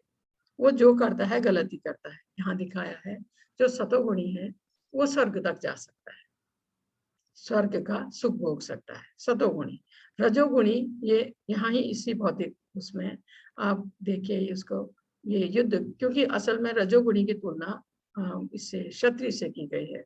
युद्ध करना, शासन करना, ये रजोगुण है। और दूसरा यहाँ दिखाया है ये अपनी इंद्रिय तृप्ति में ज्यादा लगा रहता है, रजोगुणी व्यक्ति। और तमोगुणी को आप देखिए, पशुओं को मारना, दूसरों को कष्ट देना, दूसरों का अपमान करना, नशा करना, और ये तमोगुण है। ये तमोगुणी के कार्य है, तमोगुण के कार्य। इसके बाद दिया है, हे भरतपुत्र, कभी कभी सतोगुण रजोगुण तथा तमोगुण को परास्त करके प्रधान बन जाता है। सतोगुण वैसे भी इन दोनों गुणों में प्रधान है, तो कभी रजोगुण सतो तथा तमोगुण को परास्त कर देता है और कभी ऐसा होता है कि तमोगुण सतो तथा रजोगुण को परास्त कर देता है। इस प्रकार श्रेष्ठता के लिए निरंतर यह स्पर्धा चलती रहती है। एक दूसरे से श्रेष्ठ मानने के लिए यह स्पर्धा चलती रहती है। ऐसे इसमें बताया गया है कि जब रजोगुण प्रधान होता है तो सतोगुण और तमोगुण परास्त रहते हैं। जब सतोगुण प्रधान होता है तो रजो तथा तमोगुण परास्त रहते हैं। कभी कभी ऐसा होता है कि तमोगुण सतोगुण तथा रजोगुण को परास्त कर देता है। यह प्रतियोगिता निरंतर चलती रहती है। इसलिए जो कृष्ण भावना में उन्नति करने के इच्छुक है उसे इन तीनों गुणों को लांघना पड़ता है। प्रकृति के किसी एक गुण की प्रधानता मनुष्य के आचरण तथा उसके खान पान आदि में प्रकट होती रहती है। यदि कोई चाहे तो वह अभ्यास द्वारा सतोगुण विकसित कर सकता है और रजो तथा तमोगुण को परास्त कर सकता है। यह व्यक्ति के ऊपर है। अगर वो भगवान की भक्ति करने लगता है और अपने को शुद्ध रखता है, संयम उसमें रहता है और वो शास्त्रों को पढ़ता है, तो वो धीरे धीरे इन दोनों गुणों को पार करके सतोगुण में है। सतोगुण से को पार करके वो वैष्णव के उसमें जा सकता है, क्योंकि ये भक्ति के द्वारा संभव है। अगर वो वैष्णव बन गया तो फिर वो ये तीनों गुणों को पार कर जाता है व्यक्ति, और फिर वो और भगवान की ओर भक्ति करके वो आगे भगवत प्राप्ति तक पहुंच सकता है। ऐसा इसमें ये यही दिखाया है कि ये है सतोगुण, ये रजोगुण, तमोगुण। तो इनमें स्पर्धा चलती रहती है हमेशा, कभी कोई गुण ऊपर और कभी कभी कभी ऐसा होता है कि तमोगुण इन दोनों को नीचे कर देता है। ये स्पर्धा इनमें चलती रहती है। इसके बाद यह है सतोगुण की अभिव्यक्ति को तभी अनुभव किया जा सकता है कि व्यक्ति सतोगुण में है। ये तब माना जा सकता है जब शरीर के सारे द्वार ज्ञान के प्रकाश से प्रकाशित होते हैं। शरीर में, हमारे शरीर में 9 द्वार है, 9 द्वार हैं। ये सारे द्वार ज्ञान के प्रकाश से प्रकाशित होने के का मतलब है ये जो 9 द्वार हैं ये अच्छी तरह अपना कार्य करें, उसको हम कह सकते हैं ज्ञान के प्रकाश से प्रकाशित होना। ये 9 द्वार, शरीर के 9 द्वार है। 2 तो ये नथुने हैं, 2 आंखें हैं, 4, 2 ये हमारे कान है, 6 मुंह है, 7 और 2 नीचे हमारे गुदा और वस्त्र कहिए या ये 2, तो ये 9 द्वार है हमारे शरीर। तो जब ये 9 द्वार सही सही काम कर रहे हैं तब हम कह सकते हैं कि सतोगुण की अभिव्यक्ति होगी व्यक्ति में। जैसे सही सही दिखाई देना, सही सही सुनाई देना, ये और ये स्मेल जो वो हमें अच्छे उससे मिलना। इसी तरह से ये जो हमारे 9 के 9 द्वार है शरीर के, अगर ये अच्छी तरह से सब काम कर रहे हैं तब हम ये कह सकते हैं कि सतोगुण की अभिव्यक्ति को अनुभव कर रहे हैं। ये सतोगुण में है व्यक्ति जब उसके 9 द्वार सही कार्य कर रहे हैं तब। इसमें कहा कि ये सही सही सुनाई पड़ना और सही ढंग से उन वस्तुओं का स्वाद मिलना, मुंह जो हमारा है ना, मनुष्य का अंत तथा बाह्य शुद्ध हो जाना। इसमें प्रत्येक द्वार में सुख के लक्षण उत्पन्न दिखते हैं, यही स्थिति होती है सतोगुण की। तब हम कह सकते हैं व्यक्ति सतोगुण में। बात दिया है कि इसका 12 हे भरतवंशियों में प्रमुख, जब रजोगुण में वृद्धि हो जाती है तो अत्यधिक आसक्ति, सकाम कर्म, गहन उद्यम तथा अनियंत्रित इच्छा एवं लालसा के लक्षण प्रकट होते हैं। अब जब रजोगुण में वृद्धि होती है तो इसमें कहा गया है तो अत्यधिक आसक्ति, वो व्यक्ति अत्यधिक आसक्ति उसको होती है अपने पत्नी के प्रति या अपने परिवार के प्रति, और सकाम कर्म, वो और अधिक सकाम कर्म करने लगता है। सकाम कर्म है अपने सुख के लिए, अपने इंद्रिय तृप्ति के लिए, अपनी खुशी के लिए, ये इसमें दिया। और गहन उद्यम, क्योंकि इस सब के लिए फिर उसको मेहनत करनी है। अनियंत्रित, उसकी इच्छाएं नियंत्रण से बाहर हो जाती, लालसा और के लक्षण प्रकट होते हैं। इसमें ये रजोगुणी व्यक्ति के लिए कहा गया है वो पहले से प्राप्त पद, जिस पद पर वो है उससे कभी संतुष्ट नहीं होता, उसको उससे आगे चाहिए। अगर वो घर बना रहा है तो वो महल बनाना चाहेगा। इसी तरह से अगर वो जॉब में है तो उसको बॉस का पद चाहिए, तो वो जो उसके पास है उससे कभी संतुष्ट नहीं होता। ये रजोगुणी व्यक्ति के लिए कहा गया। तो इसमें कहा गया है तो मानो वह जैसे उसका घर चाहिए, घर बन रहा है, महल बनाना चाहेगा, जैसे वो ये सोचे कि उस महल में तो जैसे उसको हमेशा रहना है, पता ही नहीं है कल वो है कि नहीं है, ऐसे उसके, और उसमें इंद्रिय तृप्ति की कोई सीमा नहीं। वह सदैव अपने परिवार के बीच तथा अपने घर में रहकर इंद्रिय तृप्ति करते रहना चाहता है, इसका कोई अंत नहीं है। इन लक्षणों को रजोगुण की विशेषता मानना चाहिए। यहाँ दिखाया है ना, धन संग्रह, देखिए इतना धन संग्रह कर रहा है, और लास्ट है ये सारी चीजें रजोगुण के लक्षण दिखाए हैं। उसके बाद है जब तमोगुण में वृद्धि हो जाती है तो हे कुरुपुत्र, अंधेरा, जड़ता, प्रमत्तता तथा मोह का प्राकट्य होता है। ये है तमोगुण। तमोगुण में जब वृद्धि हो जाती है तो अंधेरा, क्योंकि उसको कुछ सुझाई नहीं देता है। एक तो उसको कहा गया है कि बुद्धि कम है, जड़ता, प्रमत्ता, मोह का प्राकट्य होता है, यह तमोगुण। तमोगुणी व्यक्ति किसी भी नियम को नहीं मानता है, किसी भी नियम से बदकर वो कार्य नहीं करता है। वह अकारण ही अपनी सनक के अनुसार कार्य करना चाहता है। कार्य करने की क्षमता होते हुए भी वह परिश्रम नहीं करता है। यह मोह कहलाता है। यद्यपि चेतना रहती है लेकिन जीवन निष्क्रिय रहता है। यह तमोगुण के लक्षण है। जैसे यहाँ दिखाया है कि नशा करके बैठे, तमोगुणी व्यक्ति का ही गुण है नशा करना और ढीला ढाला रहना, काम करने की शक्ति होने पर भी काम न करना। अगर कभी करता है तो बहुत धीरे धीरे, दीर्घ उसमें धीरे धीरे धीरे, तो ये तमोगुणी के लक्षण है। इसके बाद दिया है इसका 14वां श्लोक। इसमें कहा है, जब कोई सतोगुण में मर जाता है तो वह शुद्ध उच्च ग्रहों की ओर जाता है।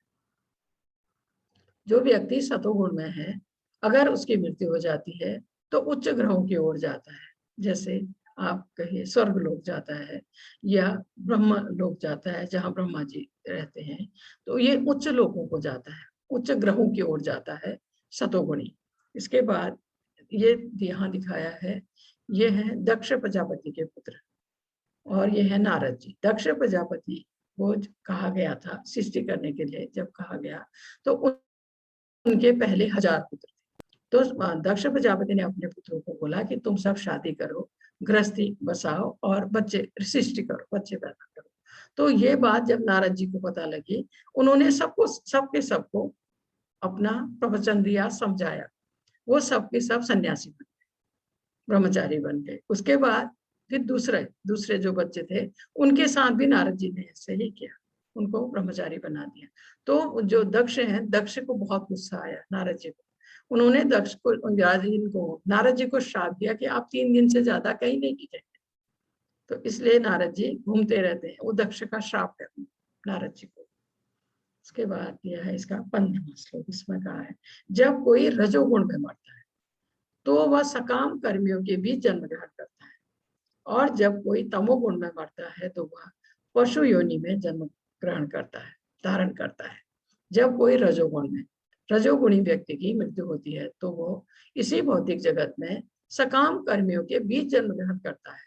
भौतिक जगत में सकाम कर्मी कौन है? जो अपने सुख के लिए कार्य करते हैं, अपनी खुशी के लिए, अपनी इच्छा तृप्ति के लिए और फल की इच्छा से, वो सकाम कर्मी है। तो अगर सतोगुण ये रजोगुण में व्यक्ति मरता है तो फिर इसी भौतिक जगत में उन्हीं सकाम कर्मियों के बीच जन्म लेता है। कहने का मतलब है फिर से मनुष्य रूप में इसी भौतिक बंधन में फिर आ जाता है। इसमें कहा, और जो ये जब तमोगुणी व्यक्ति की मृत्यु होती है, तमोगुण में जो है उसकी मृत्यु होती है तो वह पशु योनि में जन्म धारण करता है। मतलब इतना खराब है ये तमोगुण में रहना कि उसको अगला जीवन मनुष्य का ही नहीं मिलेगा, उसको पशु योनि में जाना है। यह है तमोगुण के लक्षण। इसके बाद यह है इसका 16वां श्लोक। कर्मणा सुकृत स्याहु सात्विकं निर्मलं फलम रजस्तु फलम दुखम ज्ञानम तमसा फलम। पुण्य कर्म का फल शुद्ध होता है, सात्विक कहलाता है, लेकिन रजोगुण में संपन्न कर्म का फल दुख होता है। और तमोगुण में किए गए कर्म मूर्खता में प्रफलित होते हैं। इससे इसमें बताया गया है कि सतोगुण में किए गए पुण्य कर्मों का फल जो है शुद्ध होता है, और लेकिन रजोगुण में किए गए कर्म दुख का कारण होते हैं। भौतिक सुख के लिए जो भी कार्य किया जाता है उसका विफल होना निश्चित है।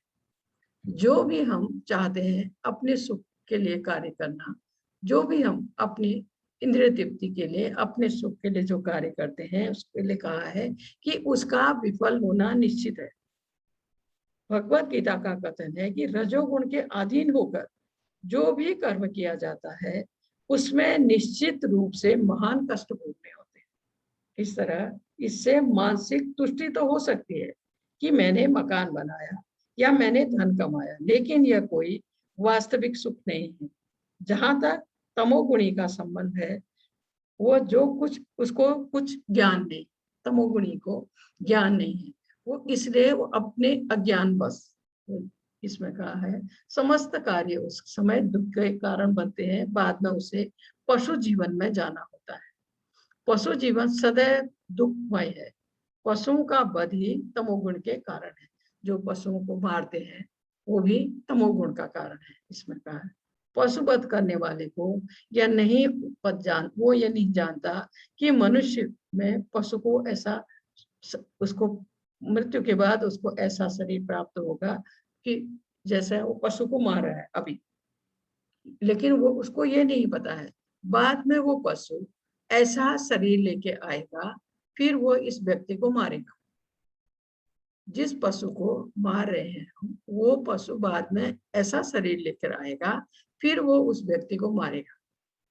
ऐसा इसमें कहा गया है कि ये पशु, ये जो तमोगुण है ये बहुत ही मतलब डरावना है, मुझे एक तरफ से ऐसा लगता है। और इसमें कहा गया है कि हम सब परमेश्वर की संतान हैं। एक चींटी को भी मारा जाना भगवान को सही नहीं है। इसलिए ये जो तमोगुणी जो ये काम करते हैं, तो ये एक तो उनको पशु का शरीर मिलेगा अगला, दूसरा और ऐसी भी नौबत आ सकती है कि उनको नरक में जाना पड़े ये तमोगुणी व्यक्ति को। तो इसलिए ये इससे बचना चाहिए। इसके लिए कहा है कि और जैसे चींटी है ना, भगवान की संतान है हम सब, भगवान को एक चींटी को भी मारा जाना सही नहीं। अगर हम मारते हैं तो हमको अवश्य दंड मिलता है। एक चींटी को भी हम मारते हैं तो हमें दंड मिलता है, उसका दंड भोगना पड़ता है। इसलिए स्वाद के लिए पशुवध में रत रहना घोर अज्ञान है। जीव की स्वाद के लिए पशु को मारकर उसको खाना, ये कहा है कि ये घोर अपराध है। खाने के लिए भगवान ने हमें इतनी चीजें दी, फल दिए हैं, अनाज दिया है, साग सब्जी सब कुछ इसमें दिया है। और गाय के दूध से तो कितनी चीजें बनती हैं, कितने मिष्ठान बनते हैं।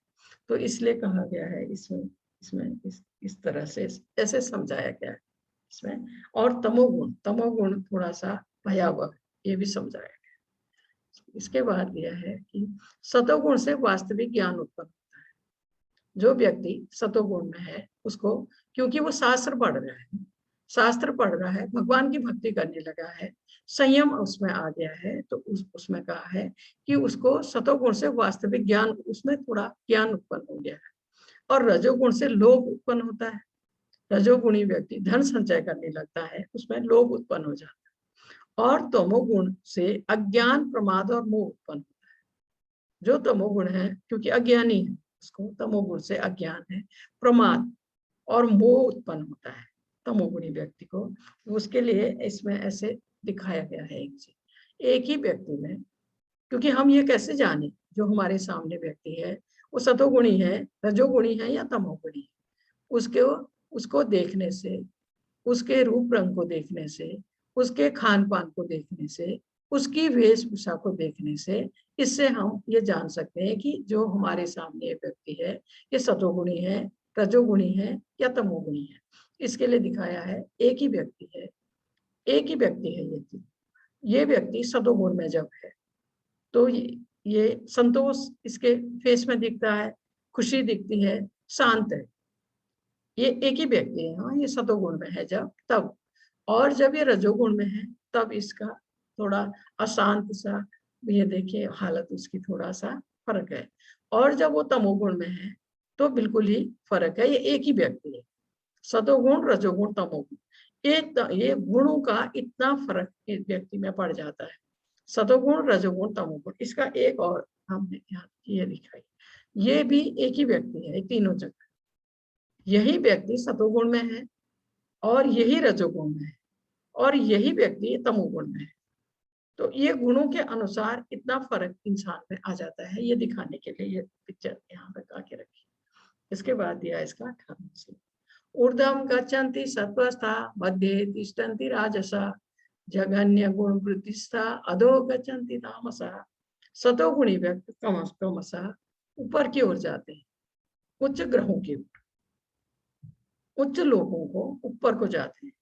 रजोगुणी इसी पृथ्वी लोक में रह जाते हैं और जो अत्यंत गर्हित तमोगुण स्थित है वे नीचे नरक लोगों को जाते हैं। इसमें कहा है सतोगुणी व्यक्ति जैसे प्लेन जा रहा है ऊपर को, उच्च लोगों को जाएंगे, ब्रह्मलोक को जाए, वो देवलोक जाए, स्वर्ग जाए, उच्च लोगों को जाएगा सतोगुणी व्यक्ति मृत्यु के बाद। और जो रजोगुणी है वो इसी पृथ्वी में, ये पृथ्वी छोड़ दी है बीच में, इसी में फिर से आएगा। मनुष्य के शरीर में इसी लोक में फिर से आएगा रजोगुणी में, और जो तमोगुणी है वो नीचे नरक लोक हो जाएगा। इसमें ऐसा इसमें बताया। ये मैं आपको बताती हूँ। इसमें ये को लोग चार्ट कहते हैं इसको। इसमें तो इसमें दिया है, जैसे ये जो गर्भोदय पोषण है, इसमें भगवान लेटे हुए हैं, भगवान विष्णु के नाभि से ये कमलनाल, जिसके मैं बार बार आपको बात करती हूँ, ये जब बहुत ऊंचे जाने पर इसमें कमल का फूल उत्पन्न हुआ, इसमें ब्रह्मा जी उत्पन्न, ठीक है। और ये है अर्थ प्लैनेट जहां हम हैं, पृथ्वी लोक, इससे 6 लोग ऊपर हैं, 6 हमारे नीचे हैं। इसमें सबसे ऊपर जो है ये सत्यलोक, ये ब्रह्मांड की बात है, ये भगवान के धाम की बात नहीं हो रही है, ये ब्रह्मांड की बात हो रही है। इसमें सबसे ऊपर जो लोक है सत्यलोक है। सत्यलोक में ब्रह्मा जी रहते हैं। उसके बाद है इसमें कहा गया है तपोलोक, तपोलोक में सनत कुमार है। फिर है जनालोक, ये जनालोक, ये मेरा जनालोक में रहते हैं आपके प्रजापति, ठीक है। उसके बाद आता है आपका महरलोक, महरलोक में है भृगु, भृगु रहते हैं महरलोक में। उसके बाद आता है आपका स्वर्गलोक, स्वर्गलोक में देवता है। उसके बाद भूवरलोक, भूतलोक, भूत प्रेत रहते हैं। और ये पृथ्वी लोक के एकदम ऊपर जो है वो भूवरलोक है, उसमें भूत प्रेत ये सब है। और उसके बाद पृथ्वी लोक आया। पृथ्वी लोक के नीचे 6 लोक हैं, पृथ्वी के लोक के नीचे 6 लोक हैं। उसमें है अतल, अतल में दानव, ये है अतल, वितल, सुतल, तलातल, महातल, रसातल। ये जो रसातल के बाद यहाँ इसके नीचे 28 नरक है। फिर इसके नीचे तो अतल जो है उसमें दानव रहते हैं, माया दानव। वितल में रहते हैं दानव, सुतल में बलि महाराज रहते हैं, तलातल में माया दानव रहते हैं, महातल में नागा, रसातल में दैत्य, पाताल में नागा बासुकी। और इसके बाद नीचे है 28 नरक इसके नीचे। तो अभी जो बताया था ना कि वो तमोगुणी वो वही नरक में जाते हैं, वो सबसे नीचे। इसके बाद इसका ये 19वां श्लोक दिया है इसमें का अर्थ, जब कोई यह अच्छी तरह जान लेता है कि समस्त कार्यों में प्रकृति के तीनों गुणों के अतिरिक्त अन्य कोई करता नहीं है, वही सब कुछ करने वाले हैं। और जब वह परमेश्वर को जान लेता है जो इन तीनों गुणों से परे है, अलग है, तो वह मेरे दिव्य स्वभाव को प्राप्त होता है। क्योंकि जब व्यक्ति को ये समझ आ जाएगा कि इस भौतिक जो ये गुण है, सतोगुण, रजोगुण, तमोगुण, इसमें बंध के मैं हमेशा यही रह जाऊंगा। जब उसको ये समझ आ जाएगा तो वो भगवत भक्ति करने लगेगा। भगवत भक्ति की राह में अगर वो धीरे धीरे आगे बढ़ा तो वो फिर भगवान के दिव्य स्वभाव को प्राप्त होगा। तब जब वो तीनों गुणों को पार करके वैष्णव के उसमें आ जाएगा। यह व्यक्ति के अपने हाथ में है। इन तीनों गुणों को काट के या इन बंधन से निकलना व्यक्ति के हाथ में है। तो इन तीनों गुणों से निकलकर वैष्णव के उसमें आ जाएगा और भगवान की भक्ति करता हुआ भगवत प्राप्ति उसको हो सकती है। भगवान का दिव्य स्वभाव प्राप्त हो सकता है उसको, जब वो इन तीनों गुणों को पार करके आगे निकल जाएगा। तब इसके बाद यह है, जब देहधारी जीव भौतिक शरीर के संबंध इन तीनों गुणों को लांघने में समर्थ होता है तो वह जन्म, मृत्यु, बुढ़ापा तथा अनेक कष्टों से मुक्त हो सकता है और इसी जीवन में अमृत का भोग कर सकता है। यह तब संभव होगा देहधारी जीव भौतिक शरीर से संबंध इन तीनों गुणों को लांघने में समर्थ होता है। तब जब वो पहले तमोगुण से रजोगुण आया, रजोगुण से सतोगुण में आया, सतोगुण को भी लांघ कर वो जब वैष्णव बन गया। यह संभव होगा भगवान की भक्ति करते हुए। जो भी भगवान को चरणों में समर्पित होकर भक्ति करेगा वो तीनों गुणों को अवश्य लांघ जाएगा, वो वैष्णव के उस तक पहुंच जाएगा, बशर्ते वो पूरी तरह से भगवान का भक्त बन जाए, अनन्य भक्त बन जाए, परम भक्त बन जाए भगवान का। वो इन तीनों गुणों को लांघ जाएगा। ना फिर उसको बुढ़ापा आएगा, ना मृत्यु होगी, ना कोई कष्ट होगा, न रोग, न व्याधि, न बुढ़ापा, न मृत्यु, क्योंकि वो सीधा भगवत धाम चले जाए। फिर कभी इस जन्म मृत्यु के चक्र में नहीं फंसेगा, हमेशा भगवान के सानिध्य में रहेगा। और जब वो वैष्णव बन जाएगा तो इसी जीवन में अमृत का भोग कर सकता है, क्योंकि पूरी तरह भगवत भक्ति में है, पूरी तरह भगवान के भक्ति में लगा हुआ है। तो इसलिए कहा है कि इसी जीवन में अमृत का भोग कर सकता है। यह व्यक्ति के हाथ में, अगर वो भगवान का अनन्य भक्त बन जाता है, परम भक्त बन जाता है, तो वो इसी जीवन में अमृत का भोग कर सकता है। अंत में फिर भगवान के धाम जा सकता है, जहां उसको फिर न मृत्यु, न बुढ़ापा और न कोई कष्ट, इन सब से वो मुक्त हो जाएगा। फिर इसके बाद यह है, अर्जुन ने पूछा भगवान से, हे भगवान, जो इन तीनों गुणों से परे है वह किन लक्षणों के द्वारा जाना जाता है? अर्जुन पूछ रहे हैं कि जो व्यक्ति इन तीनों गुणों को पार कर गया, उसको हम कैसे पहचाने, कैसे जाने, क्या लक्षण होंगे उसमें, उसका आचरण कैसा होता है, और वह प्रकृति के गुणों को किस प्रकार लाता है, किस प्रकार वो इस प्रकृति के गुणों से निकल सकता है या निकल पाता है, वो पूछ रहा है भगवान को अर्जुन। तो अर्जुन उसको बता रहे हैं, इसमें ये बोला है भगवान ने, बहुत अच्छी तरह समझाया है। भगवान ने कहा, हे पांडुपुत्र, जो प्रकाश आसक्ति तथा मोह के उपस्थित होने पर न तो उससे घृणा करता है और न लुप्त हो जाने पर उसकी इच्छा करता है। इसमें भगवान अर्जुन को समझा रहे हैं, प्रकाश है, आसक्ति है, मोह है, अगर वो है उसके उपस्थित होने पर न तो उसे घृणा करता है और न लुप्त हो जाने पर उसकी इच्छा करता है। जो भौतिक गुणों की इन समस्त परिक्रियाओं से निश्चल तथा अविचलित रहता है, भौतिक गुणों की जो भी क्रियाएं हैं उनसे, परिक्रियाओं से वो निश्चल रहता है, अविचलित रहता है, विचलित नहीं हो पाता, उनकी तरफ नहीं खींचता है, ये कहने का मतलब। और यह जानकर कि केवल गुण ही क्रियाशील है, उसको पता है इन गुणों के कारण ही सब कुछ हो रहा है, उदासीन तथा दिव्य बना रहता है, एकदम उदासीन बना रहता है, उस तरफ ध्यान ही नहीं देता है। जो अपने आप में स्थिर है, अपने आप में स्थित है और सुख तथा दुख वो एक समान मानता है। सुख हो तो खुशी से उछलता नहीं, दुख हो तो दुख से रोता नहीं है, दोनों उसके लिए एक बराबर है। जो मिट्टी के ढेले, पत्थर एवं स्वर्ण के टुकड़े को समान दृष्टि से देखता है, उसके सामने मिट्टी का ढेला भी है, पत्थर भी है, स्वर्ण का टुकड़ा भी है, लेकिन उसकी दृष्टि में वो तीनों एक बराबर है। जो अनुकूल तथा प्रतिकूल के प्रति समान बना रहता है, कोई चीज उसके अनुकूल है या उसके प्रतिकूल है, उसके लिए वो समान है, समान बना रहता है।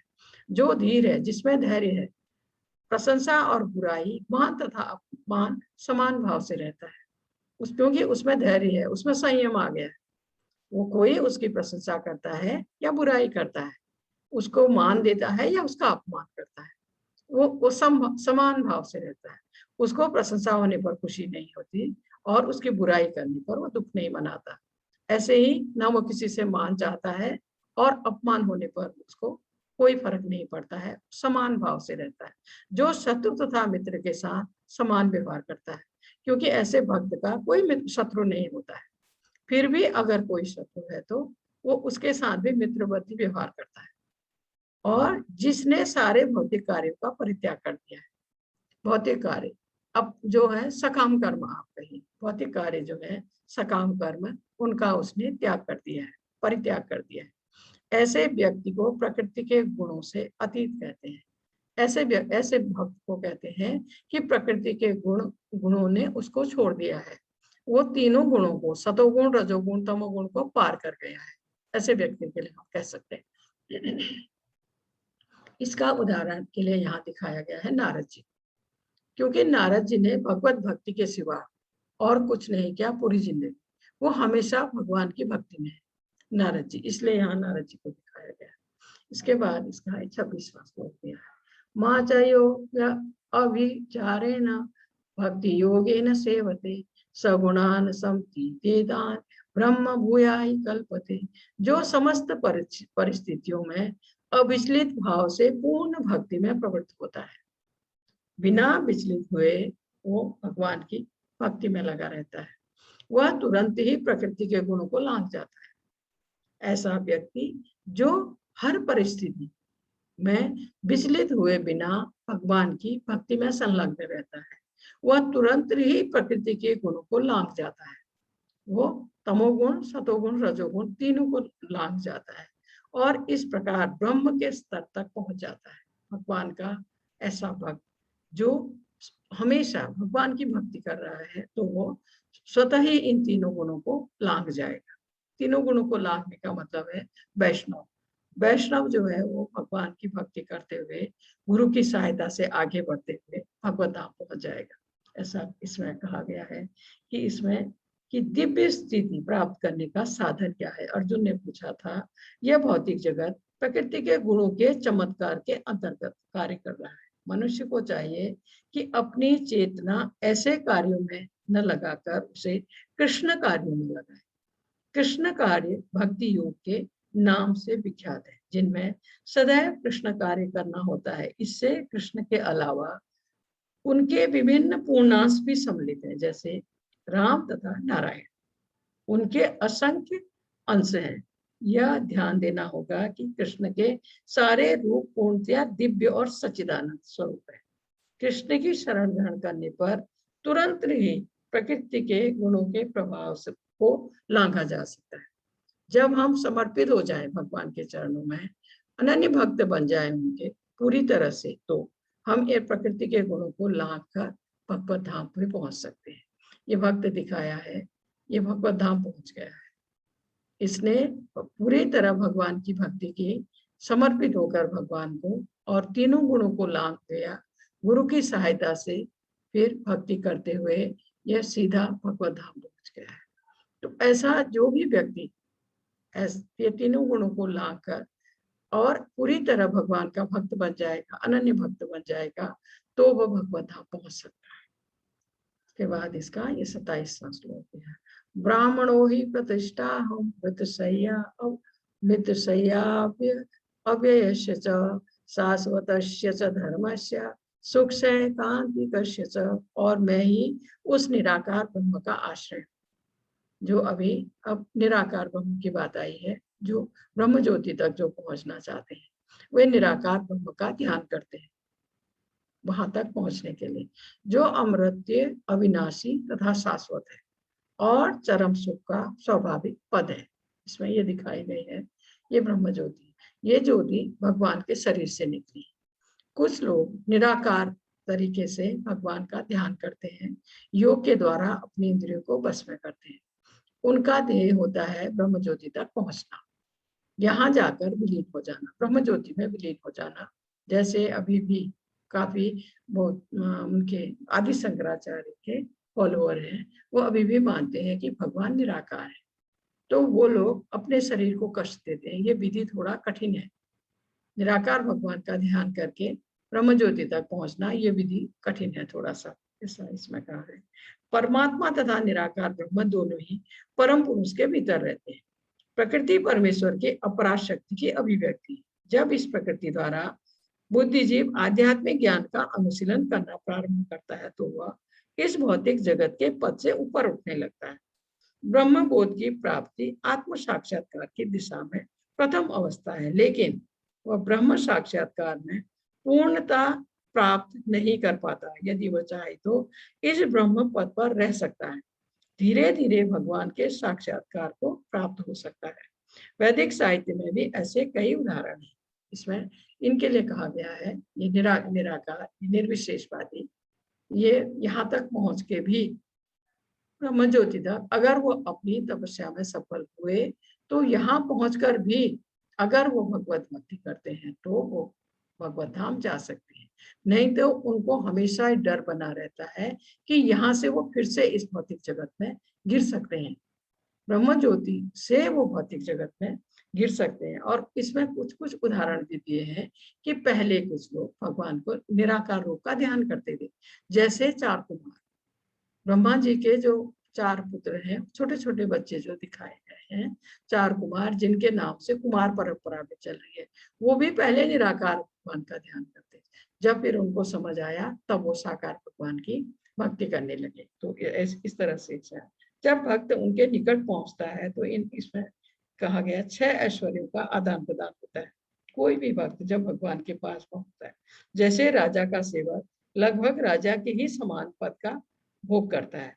अपनी स्वाभाविक स्थिति में जीव तीनों गुणों से परे होता है, लेकिन प्रकृति के संसर्ग से वह अपने को तीनों गुणों सतोगुण, रजोगुण, तमोगुण से बांध लेता है।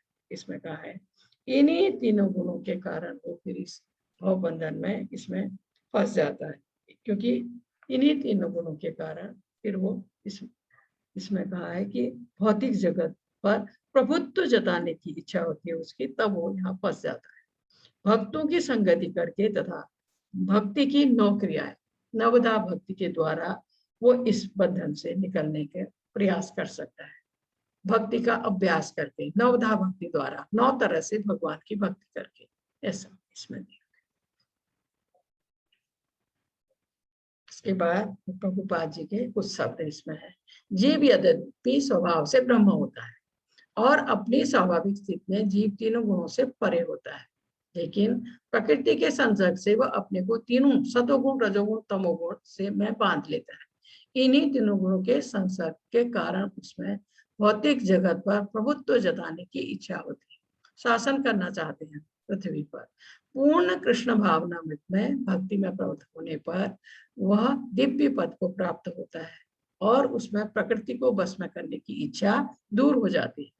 अतः भक्तों की संगति करके भक्ति की 9 विधियों श्रवण, कीर्तन, श्रवण आदि का अभ्यास करना चाहिए। धीरे धीरे ऐसी संगति से तथा गुरु के प्रभाव से मनुष्य की प्रभुता जताने वाली इच्छा समाप्त हो जाएगी।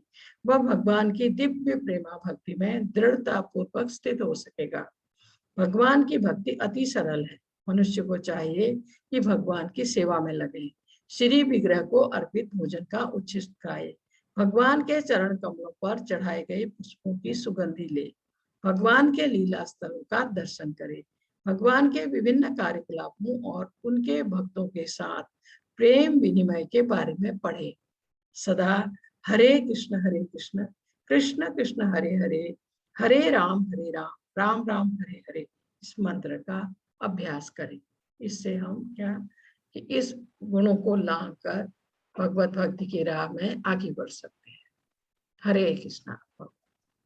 हरे कृष्ण माता जी। हरे कृष्णा प्रभु जी। कोई प्रश्न है तो ले सकते हैं जी। जी माता जी, जो भी डिवोटी प्रश्न पूछना चाहते हैं वो हैंड रेज करें। हरे कृष्णा।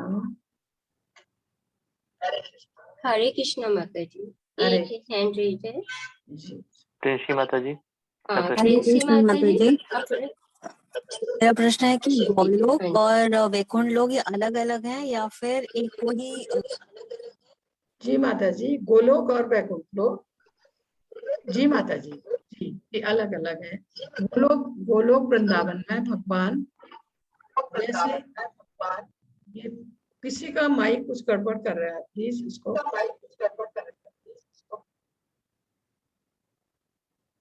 हरे कृष्णा। हरे कृष्णा। हेलो हरे कृष्णा माता जी। जी जी जी जी अभी ठीक क्लियर है, अभी ठीक है। हाँ ठीक है माता जी। गोलोक वृंदावन और वैकुंठ लोक अलग अलग है। गोलोक वृंदावन में भगवान वैसे ही लीला करते हैं जैसे वो यहाँ वृंदावन में कर रहे थे, यहाँ नंदगांव में कर रहे थे, ग्वाल वालों के साथ माखन चोरी, माँ यशोदा छड़ी लेके उनको पकड़ने जा रही थी, वो छुप रहे हैं। ऐसे ही लीला भगवान की ये गोलोक वृंदावन में चलती रहती है। और वैकुंठ धाम फर्क है। गोलोक वृंदावन में भगवान 2 हाथ में बांसुरी लिए हुए हैं, वैकुंठ धाम में भगवान 4 हाथ शंख चक्र गदा पद्म के साथ, दोनों अलग अलग है माता जी। जी जी। और ये ब्रह्मांड जो है इससे अलग इनका लुक होता है ना?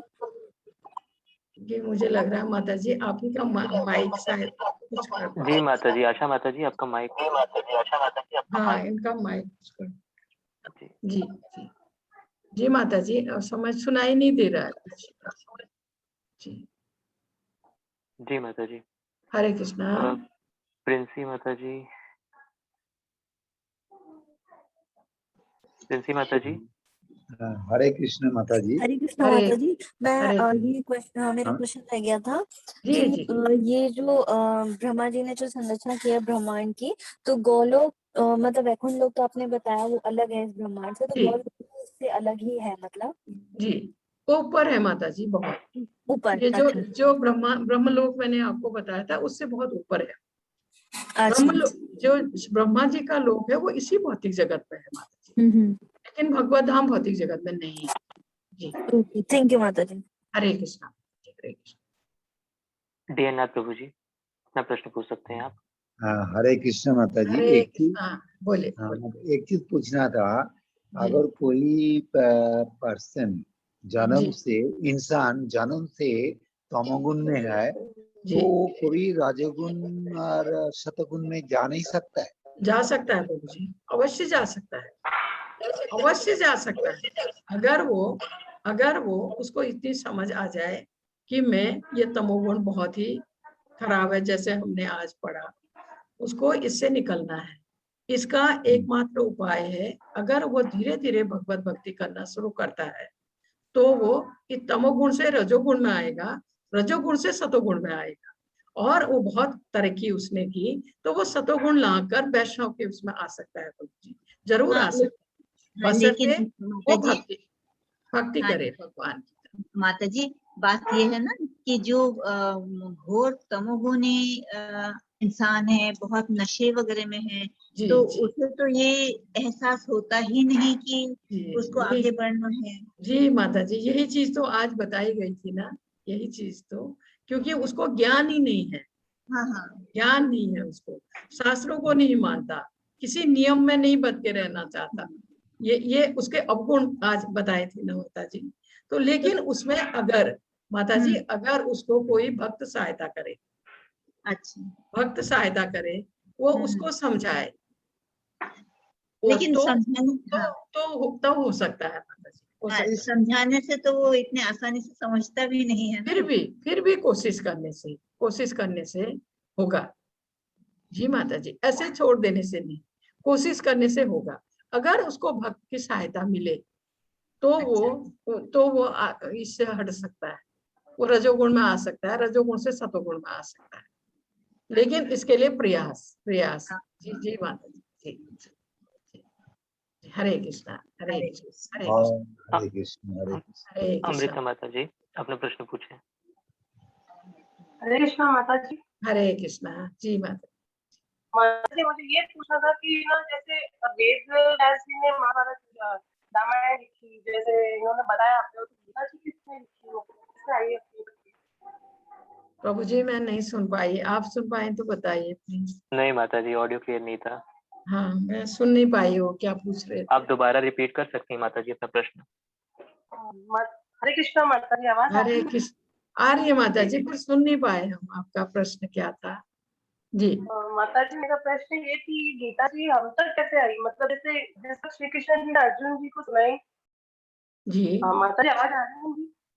आ रही है माता जी, कृष्ण जी ने अर्जुन को सुनाई, इतना तो मैंने सुन पाई।